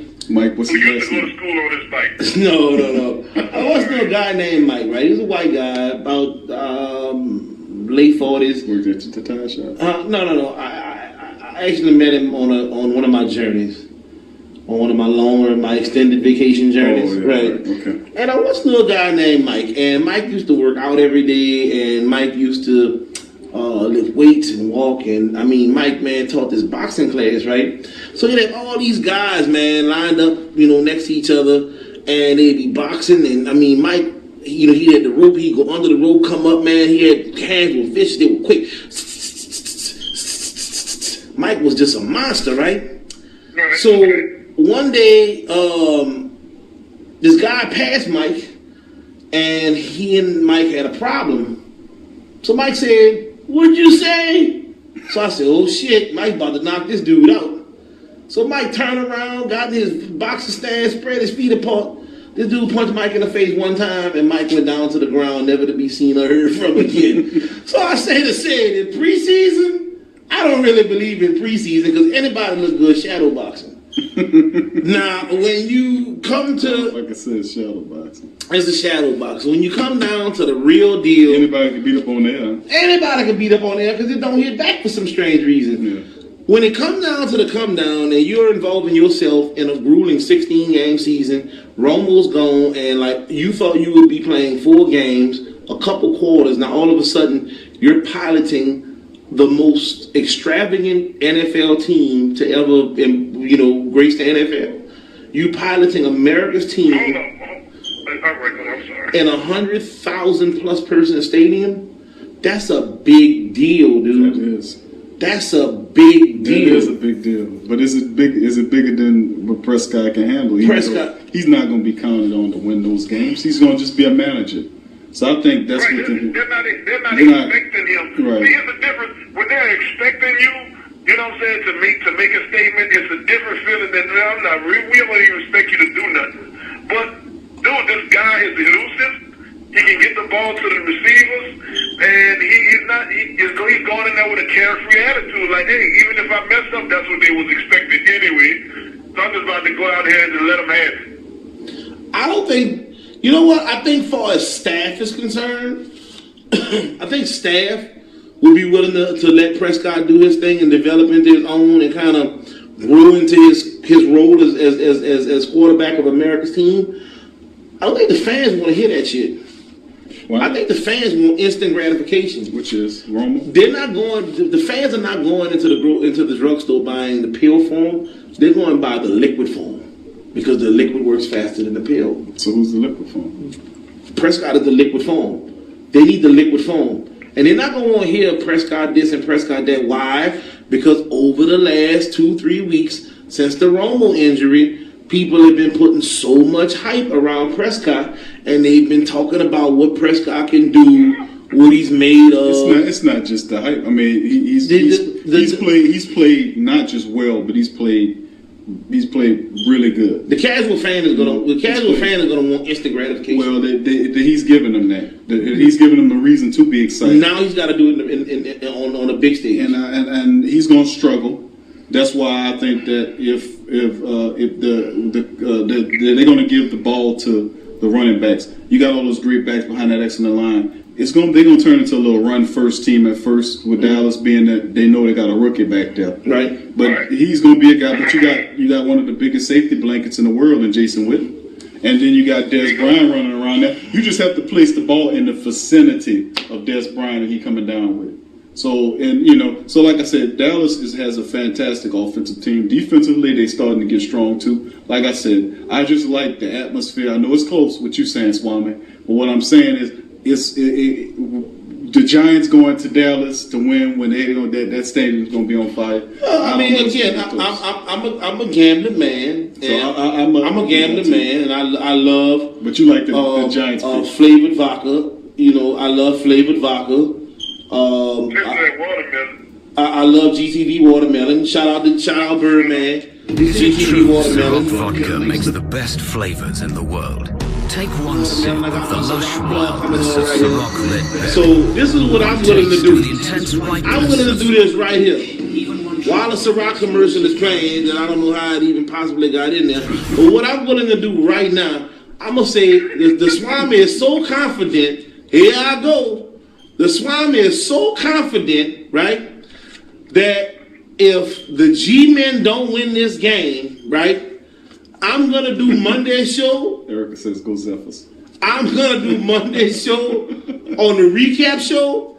I'm going to do Monday's show with a wig on. I'll put a wig on my head. Okay, let me get this straight. All right. If the G-Men don't win, you're going to wear I'll broadcast live Monday's show with a wig. What kind of wig? It doesn't matter. Deep wave, water wave, loose wave. We've got it. Shout out to We've Got It. 495 Boulders Road, Suite 8, Slidell, Louisiana, 70461. Okay, we got it. If the Giants don't get the win, ride it with the curve. The post recap of the weekend's action, Bob will be wearing. I'm gonna put on a wig. A wig. So y'all tune in for that because that's how much I know with all these yardsticks that the G-Man gonna beat Prescott and the Cowboys. I gotta say, man, you're a confident dude, bro. And I mean, I'm the Swami. Yeah, well, that's what I do. There you go. How could you be a non-confident Swami? It's no such thing. No such thing. You heard it first. I'm gonna let Sway pick out the wig and the color. I'm gonna buy the wig and put it on my head come Monday show. You know? All red wig. All red wig. Stay tuned. We'll be back after this.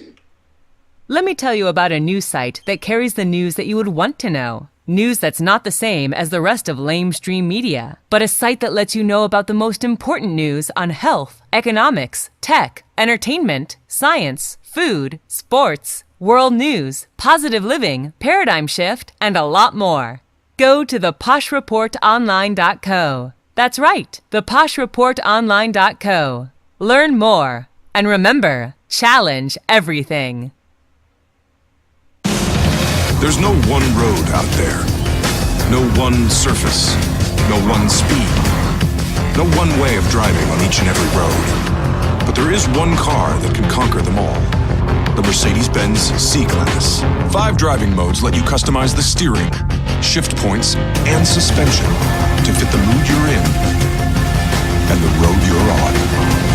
The 2016 C-Class, starting at $38,950.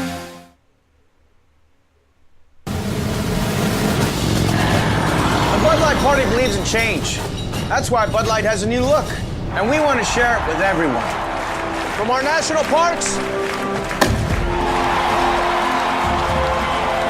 our furthest shores,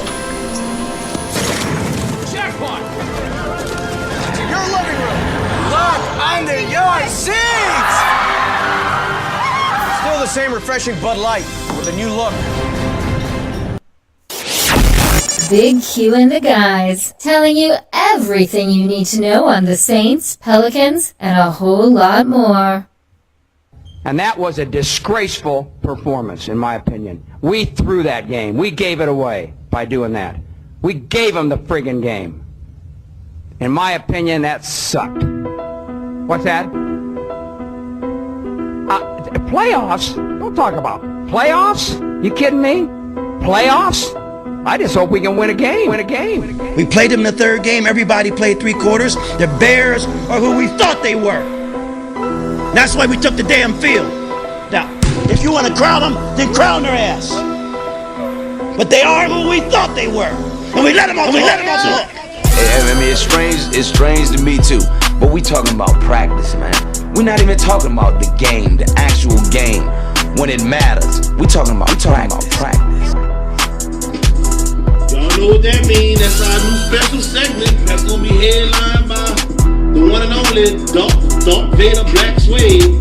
Is gonna highlight bonehead moves and bonehead things that people have done and said across all sports. General managers, especially Mickey Mouse Loomis, yes, sir, doing foolish things that we don't understand. And my guys can also chime in too on the situation, because we all see a lot of things that just make you say, man, that's just ridiculous.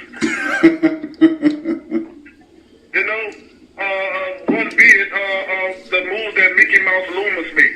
And when this segment starts, man, we can possibly start on him alone. A whole segment of Mickey Mouse Loomis doing bonehead moves and making bonehead signings.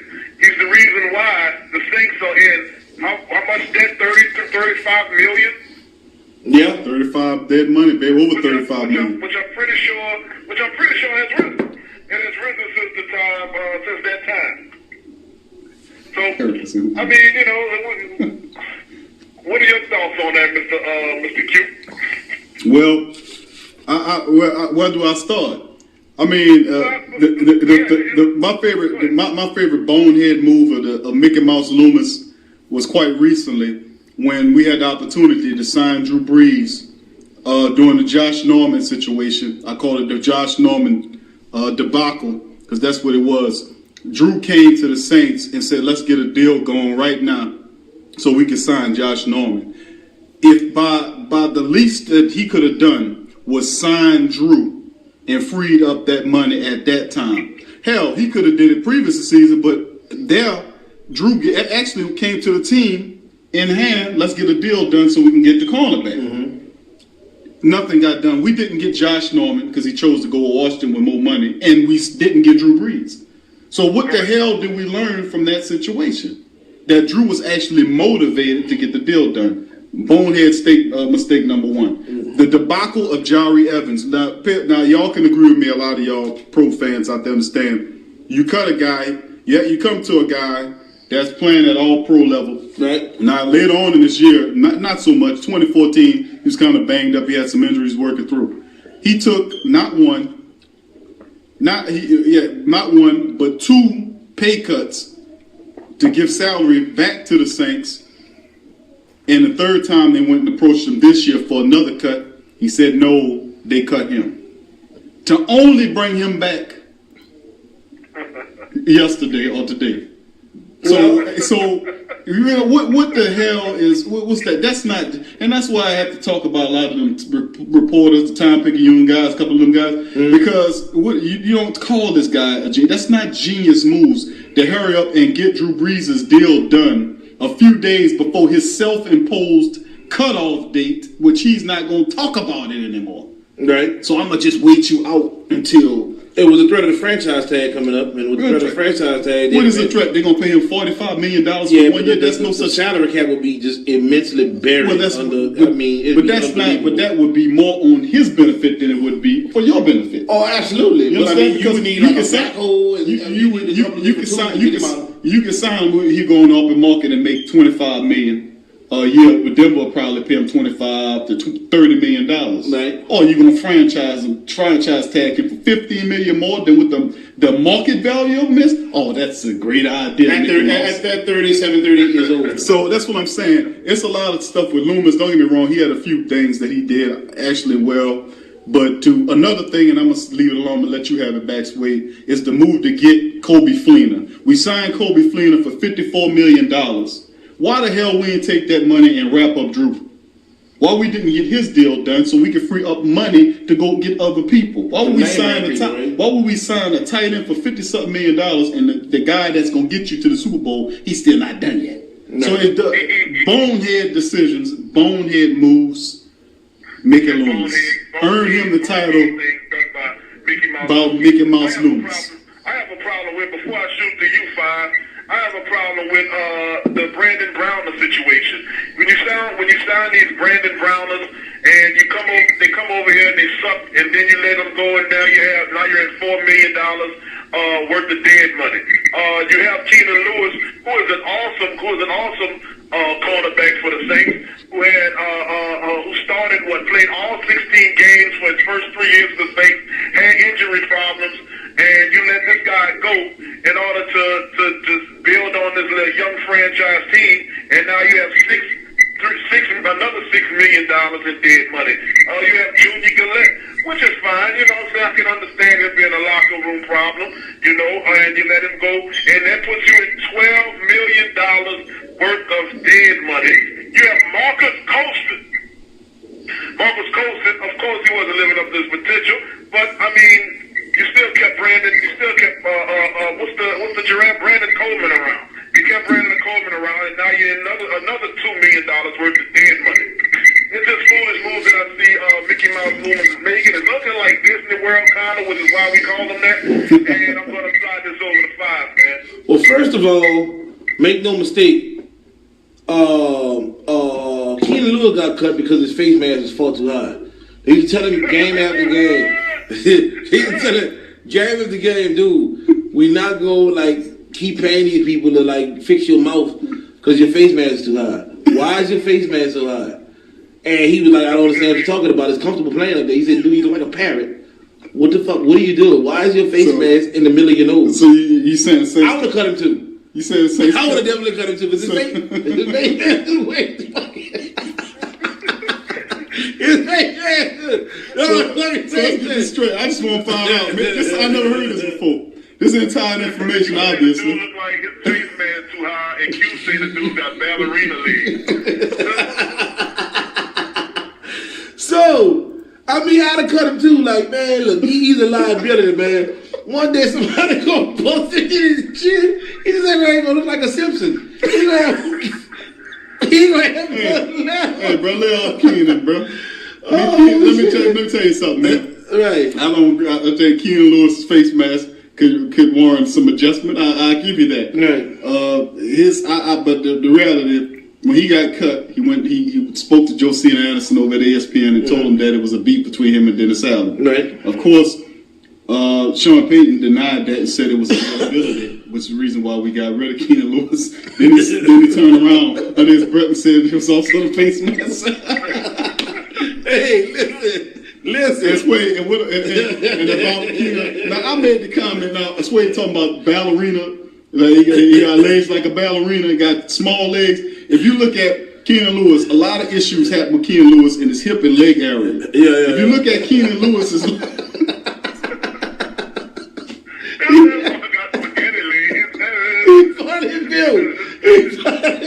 He built like a spinning top with a high ass face. His face right here. Like, he put his mouthpiece in like this. I'm done. Hey, bro, lay off Keenan, bro. That's wrong, bro. Man got cut and everything, bro. Hey, shout out to Keenan Lewis, baby. Shout out to Keenan Lewis, the face man. But listen, another bonehead move that LSU was down. LSU was down 13 points. And Les Miles was looking for some grass to eat. No, they had a camera shot. Les Miles was literally looking for grass to eat like a cow. And Lambeau Field. Dude, he must have when he went to get some of that grass, he must have ate some of that fertilizer or something with it. He got a few pieces of grass, but it wasn't tasty or whatever, so he just spit it out. It was crazy. I'm like, dude, you're down 13 points, you're chewing grass. Meanwhile, your offensive coordinator is like playing 10-yard fight. It's like playing 10-yard fight upstairs in the press box. So you tell me Les Miles was chewing grass when he should have been chewing ass. When he should have been chewing ass. Okay. I guess so. Big time. Yeah, man, I can't believe that. Like I said, I gotta give Les Miles the biggest dumbass trophy I've ever seen in my life. You're down 13 points, you're chewing grass, you got a jacket on that's 90 degrees outside with a tight ass hat. I'm like, it just seemed to me Les Miles' hats keep getting smaller and smaller. Get smaller and smaller. I remember his hat was so big he could put his ears up on it. Had him the little special children wear the hat. Yeah, something's definitely wrong with him. He had them hats getting smaller and smaller. Bro. Right, he claps without using his fingers. He just claps with his palm, dislocates all his fingers. I don't understand. What the fuck is that? Hercules. What is that? I don't understand that. I think Les needs to go, bro. Nah, I don't think Les needs to go, man. I think Les needs to just get a hold of his team. I think he needs to understand that I am the head coach, and at the end of the day, they're not going to fire Cam Cameron. Cam Cameron is going to say, well, Les told me to do it. Or Les told me, to be conservative in my play calls. And then they're going to come and look for Les. Well, that's the reason why Cam Cameron couldn't stick around in the pros. He didn't make it. He didn't stick around in the pros. He couldn't stick around as a head coach. It just shows me, as a coordinator, he's not very inventive. I mean, he's not creative. I mean, he got a weapon that's good. He ruined Mettenberger's career. Now he's ruining Harris's career. Well, it's because he's a run-first guy. I understand that philosophy. He'd like to run the ball first and work the play action, but that's a common trick. That's a Bill Cowher, one of his techniques. He spoke about running the ball and stopping the run. That's a very simple technique to employ. Those produce championships. Yeah, but actually said, why does he have a jacket on? It's 90 degrees outside. I did see that. I looked at him and I just thought it was just what little white men do when they get older. No, their ears get bigger. Their ears get bigger. Explain. Like George Burns. Right, their ears get bigger. Their ears get bigger. They get like their blood get thinner. Right, blood get thinner, so hence the jacket. So hence the jacket. You know what? Because because if you open that jacket, you might have a Bama shirt under that. Maybe that's what it is, dude. I mean, like, dude, man. Maybe if you wore like a T-shirt or an A-shirt, you could be cool enough. I mean, where you could call a play. I don't know. You just ripping, bro. That's not the style. Another thing that grinds my gears, fellas, and I think we talked about this before on another broadcast, is the Saints going to this resort every training camp. Right, like a vacation. They're going to this resort. Right. The players been declining. They've been 7-9 seasons, another 7-9 season, and here they are going back up there. And hopefully, we're all hoping that they can come out of this with a good record. But I mean, if you look at the numbers, it maybe lead to another 7-9 season. Hopefully not. What you guys think about that? Well, one thing I don't get is, I got a hell of an idea. Let's spend like $80 million on a training facility and go somewhere else to train. That sounds good to me. Let's pause. Let's pause for station. You're listening to the PRO Media Network, the next level in entertainment. Yeah, so let's spend $80 million on a facility and go somewhere else to train. That sounds good. Oh, it's totally sensible. Right, but that's such the moves of Mickey Mouse Loomis. Right, I think we try, and not only that, but we're a football team, a rough, tough football team that trains as a resort. So they, instead of out there making tackles, they're getting manicures and pedicures. You know what? I think. And then we wonder why 7-9. We just fell short. We just fell short. We'll come back next year. We fell short. No, you play in the heat, you build character, and you get ready for the season. This is a football team, man. Yeah, somebody just called Lee Zerk on Mickey Mouse Loomis and Les Miles. They definitely got some kind of white folks have misappropriation. There's definitely some misappropriation going on. Yeah, and I think that the whole Benson clan thing. I think people smell it. The Benson families is running wild. You got let's do what we want to. Right. You got another thing. Maybe about a couple of weeks ago, 2 or 3 weeks ago, they had an article in the paper about the subsidy deal that was being negotiated between Tom Benson, the Saints, and the state of Louisiana, which showed everything that the Saints was getting from the deal to have the Superdome. Of course, we know that the Superdome is not a facility owned by the Benson family or the Saints. It's a state-owned building, same as the arena. But this is the great deal. Of course, we know Tom Benson owns both the Pelicans and the Saints organizations. Which should have never happened. Which should never happen. But, boy, you're talking about a true monopoly, man, here. Is that the deal that he negotiated with the state is for the arena, the subsidies, all of the concessions, the T-shirt, whatever, the food, the parking, all that revenue. All that revenue on Sunday goes straight to Tom Benson. They don't pay rent on the Superdome or the arena. You pay for that. And other few great caveats of not paying local or state taxes. I just think it's just terrific. It is. That you got such a great business set up, a private enterprise that's totally funded by taxpayer dollars. I just love that. I just think that's so awesome. Well, I mean, at the end of the day, they were so hell bent on the Saints not going to San Antonio. I don't think nobody wanted the Saints to leave. Let's not forget that now, because he definitely held it over. He definitely held it over. A lot of people. Don't forget. Don't be quick to give Tom Benson all. We love Tom Benson, all this kind of stuff. After Katrina happened, Tom Benson was ready to take that team and move them into the Alamo Dome in San Antonio. And y'all guys remember that. And he held them over the barrel until he got that deal done. And the taxpayer money and the federal money helped to renovate the dome. And they still ongoing with taxpayer money and federal money to finish the renovations on the dome, which you just see those great magnificent billboards that were placed up there. Hey, we like football just like everybody, but if you're I believe in private enterprise, and I believe in making a dollar, whatever. But if you're a private enterprise, and you want public money, give me something, but give the public something back, as opposed to giving them some moniker. This is their team. And some gear that you get from China that's marked up 3 times. Yeah, that sounds too much like right. Go ahead, Fabo. No. I agree with what you're saying with that. But I mean, at the end of the day, you know me. I'm a businessman, and I'm not very liberal. And I think that you're worth. That's not liberal. You're worth. Well, no, the government would pretty liberal with like everybody else's money. Of course. And I think that you're worth whatever you can get. So I'm not angry with him for what he did. It was a business maneuver, and I'm sure if I was in that position, no, I don't think you need to be angry about it. But it's just that goes shit. I don't think there's no love. Right, I think people confuse like this is my team right. and I love. Right. No, I think you gotta pay. You gonna pay. It's your team, yeah, but you're gonna pay your weight. You might get a few promotional items here or there. But what I'm saying in the long haul, if you think about all of the revenue that the Saints generate, they make enough money where they can be able to pay their own rent at the Dome and not have us to pay their rent. Pay where you stay, man. Well, San Antonio was willing to do it, so and I guess they weren't. They was willing to give it to him. He was laid up there and took it. I mean, and how I look at it, man, you can dangle the Saints over the fire as far as going to San Antonio because the city loves their football team so much. And I talked to somebody earlier today. I was like, man, if the Saints weren't here between September and January, like what?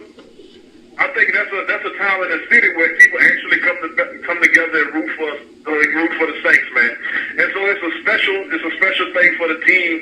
And so they weren't really worried about the money or the taxpayers or anything like that because it's a loved team. They're loved by the city so much, man. Yeah, I 100% agree. Before we get out of here, man, we're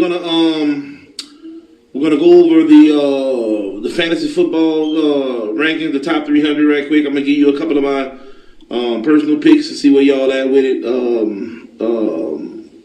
I mean, you're not guaranteed to have any of the players on here, but right. By the way, we won our last fantasy football. All right, just to let everybody know. All right. So I'll tell you the player ranking. I'll let you know, if they should be there or not.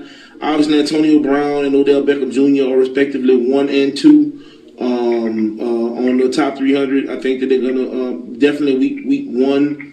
I'm gonna start them. Definitely start them. I'm not gonna bench them. I'm gonna start them. They're gonna give you some really, really good points. You got Adrian Peterson coming up as number 3, which I think that I don't agree with that as a top 300. Not when you got the likes of Ty Gurley, Ezekiel Elliott. You got David Johnson and Devontae Freeman, which Devontae Freeman maybe was the only one that I would see Adrian Peterson ranking higher than, but definitely David Johnson, Ezekiel Elliott, and Ty Gurley are going to give you much more fantasy points, in my opinion, than Adrian Peterson. So if you have Adrian Peterson and Ty Gurley or Ezekiel Elliott, I would definitely bench Peterson until the bye week. And I would put one of those other guys in there. DeAndre Hopkins is another really good pick at receiver. One guy that did really well for me years ago was Jordan Nelson. He's always a good sleeper pick at Green Bay. He's one of the favorite targets, and he at the end of the day, he gets in the box. So he's going to also provide that spark that you need. Rounding out the top 20, you got Mark Ingram, Brandon Marshall, and Eddie Lacy. I think Ingram is slated to have a really good season this year. I think he'll be a large part of the Saints' offense this year.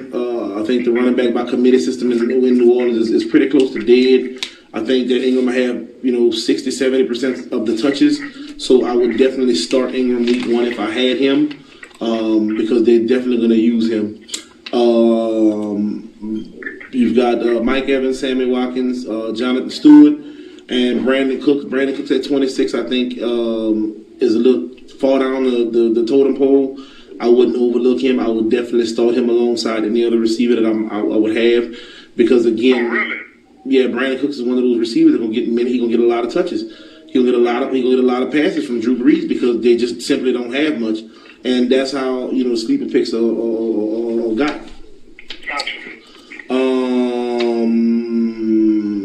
Jamal Charles, I think he's another sleeper pick. If he could be healthy, I think you start him week 1 to maybe week 4. He's got a bye week 5. See how it goes with him from there, and you can take note from there as far as what he's gonna do.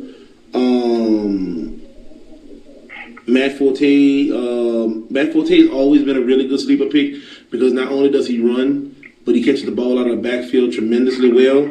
So, but he is in a Jet now, so you just got to kind of wait and see. His bye is until week 11, so just kind of pay attention to him, and we'll look at him and see what his fantasy points are over the next few weeks, and I'll tell you whether you start him or bench him. I saw this one, and I couldn't believe it either. Larry Fitzgerald and Michael Floyd are respectively 52 and 53 for Arizona on fantasy points, and I'm just like, wow, that's the entire receiving core of Arizona that far down the ranking chart. I don't go for it. I think you definitely start Floyd. I think Fitzgerald is kind of waning away, but I think he'll still be really solid in fantasy. But I think Floyd is the new guy over there, and I think that Floyd is a really good sleeper pick at receiver. Don't fall for the big name receivers. Of course, you know you got Antonio Brown, you got Odell. Don't fall for the big name, huh? No. I mean, Michael Floyd is a pretty big name in Arizona. He's like a really big deal, and I'm not understanding how he's number 52. They're 52 and 53 respectively on the depth chart. You know, so just keep your eye on your tops like Antonio Brown, Odell. You got DeAndre Hopkins. You got Allen Robinson. Allen Robinson, I definitely don't know how he got to be number 13. And if I had Allen Robinson on my fantasy team along with maybe Michael Floyd, I'm definitely putting Michael Floyd in first because I think that's just the team we've grown to see in Arizona. They're going to do a lot of running, but they're going to do a lot of scoring, and that's kind of where you need to be. So with that being said, that's my fantasy look for this week. I think we had a pretty good show tonight, fellas. Anything y'all want to touch on before we wrap it up here in the next few minutes? Sure, I got a few things I want to throw at you.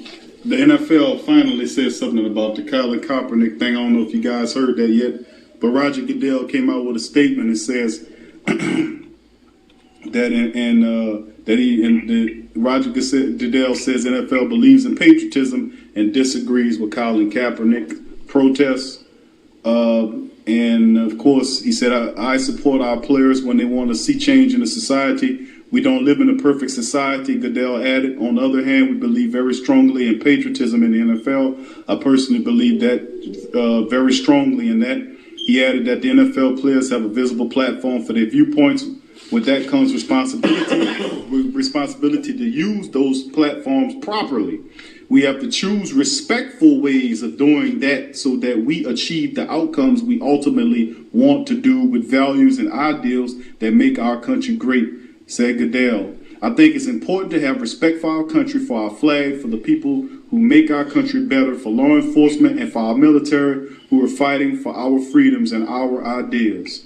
Now, I remember also, along with Colin Kaepernick, you had Eric Reed, who was his teammate, safety Eric Reed, former LSU safety, and cornerback Jeremy Lane from the Seattle Seahawks, who also kneeled down. And Kaepernick decided, he made a statement on Wednesday saying that he'll donate all the sales of his jersey to charity. And like the first $1 million of his salary, right? Well, I don't think he, in this particular order, he mentioned that. He just says that he wanted to thank the fans for their support. Mm-hmm. And he's pleased that the 49ers jersey has become the top seller in the NFL since his protests began. So he said that those sales, a lot of jersey sales, will go toward a charity. He didn't specify what charity.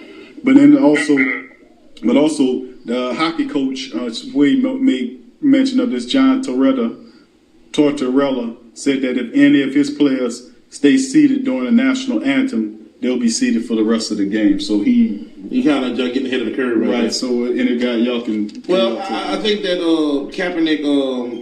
First of all, I think Drew Brees handled that situation really, really poorly. I think that the NFL has always been a brotherhood. The players have been, brothers. And I think him coming to speak out against Kaepernick in an open forum like that, I think he handled that bad. I think he didn't take into account the views from a minority perspective, especially being a quarterback in a largely minority city, and the things that we as minorities go through when it comes to law enforcement and the government. I think he's looking at that through really, really rose-colored frames, and I think that he needs to kind of backtrack and reevaluate his thought process on that. Kaepernick, again, I don't know if it was for publicity or whatever, but it's done now. He felt what he said. It's a free country. I think we move on. I think we understand that it's been a real tense situation over the last 6 months to a year in America. And I think that, it does cross over to that. And I think he made the boldest move out of any professional athlete ever since this situation began by just simply not standing for the Pledge of Allegiance. Something as simple as that. All right. I definitely understand what you're saying. And I made my comments earlier.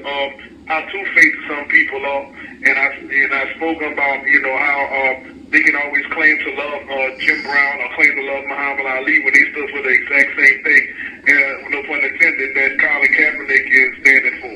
You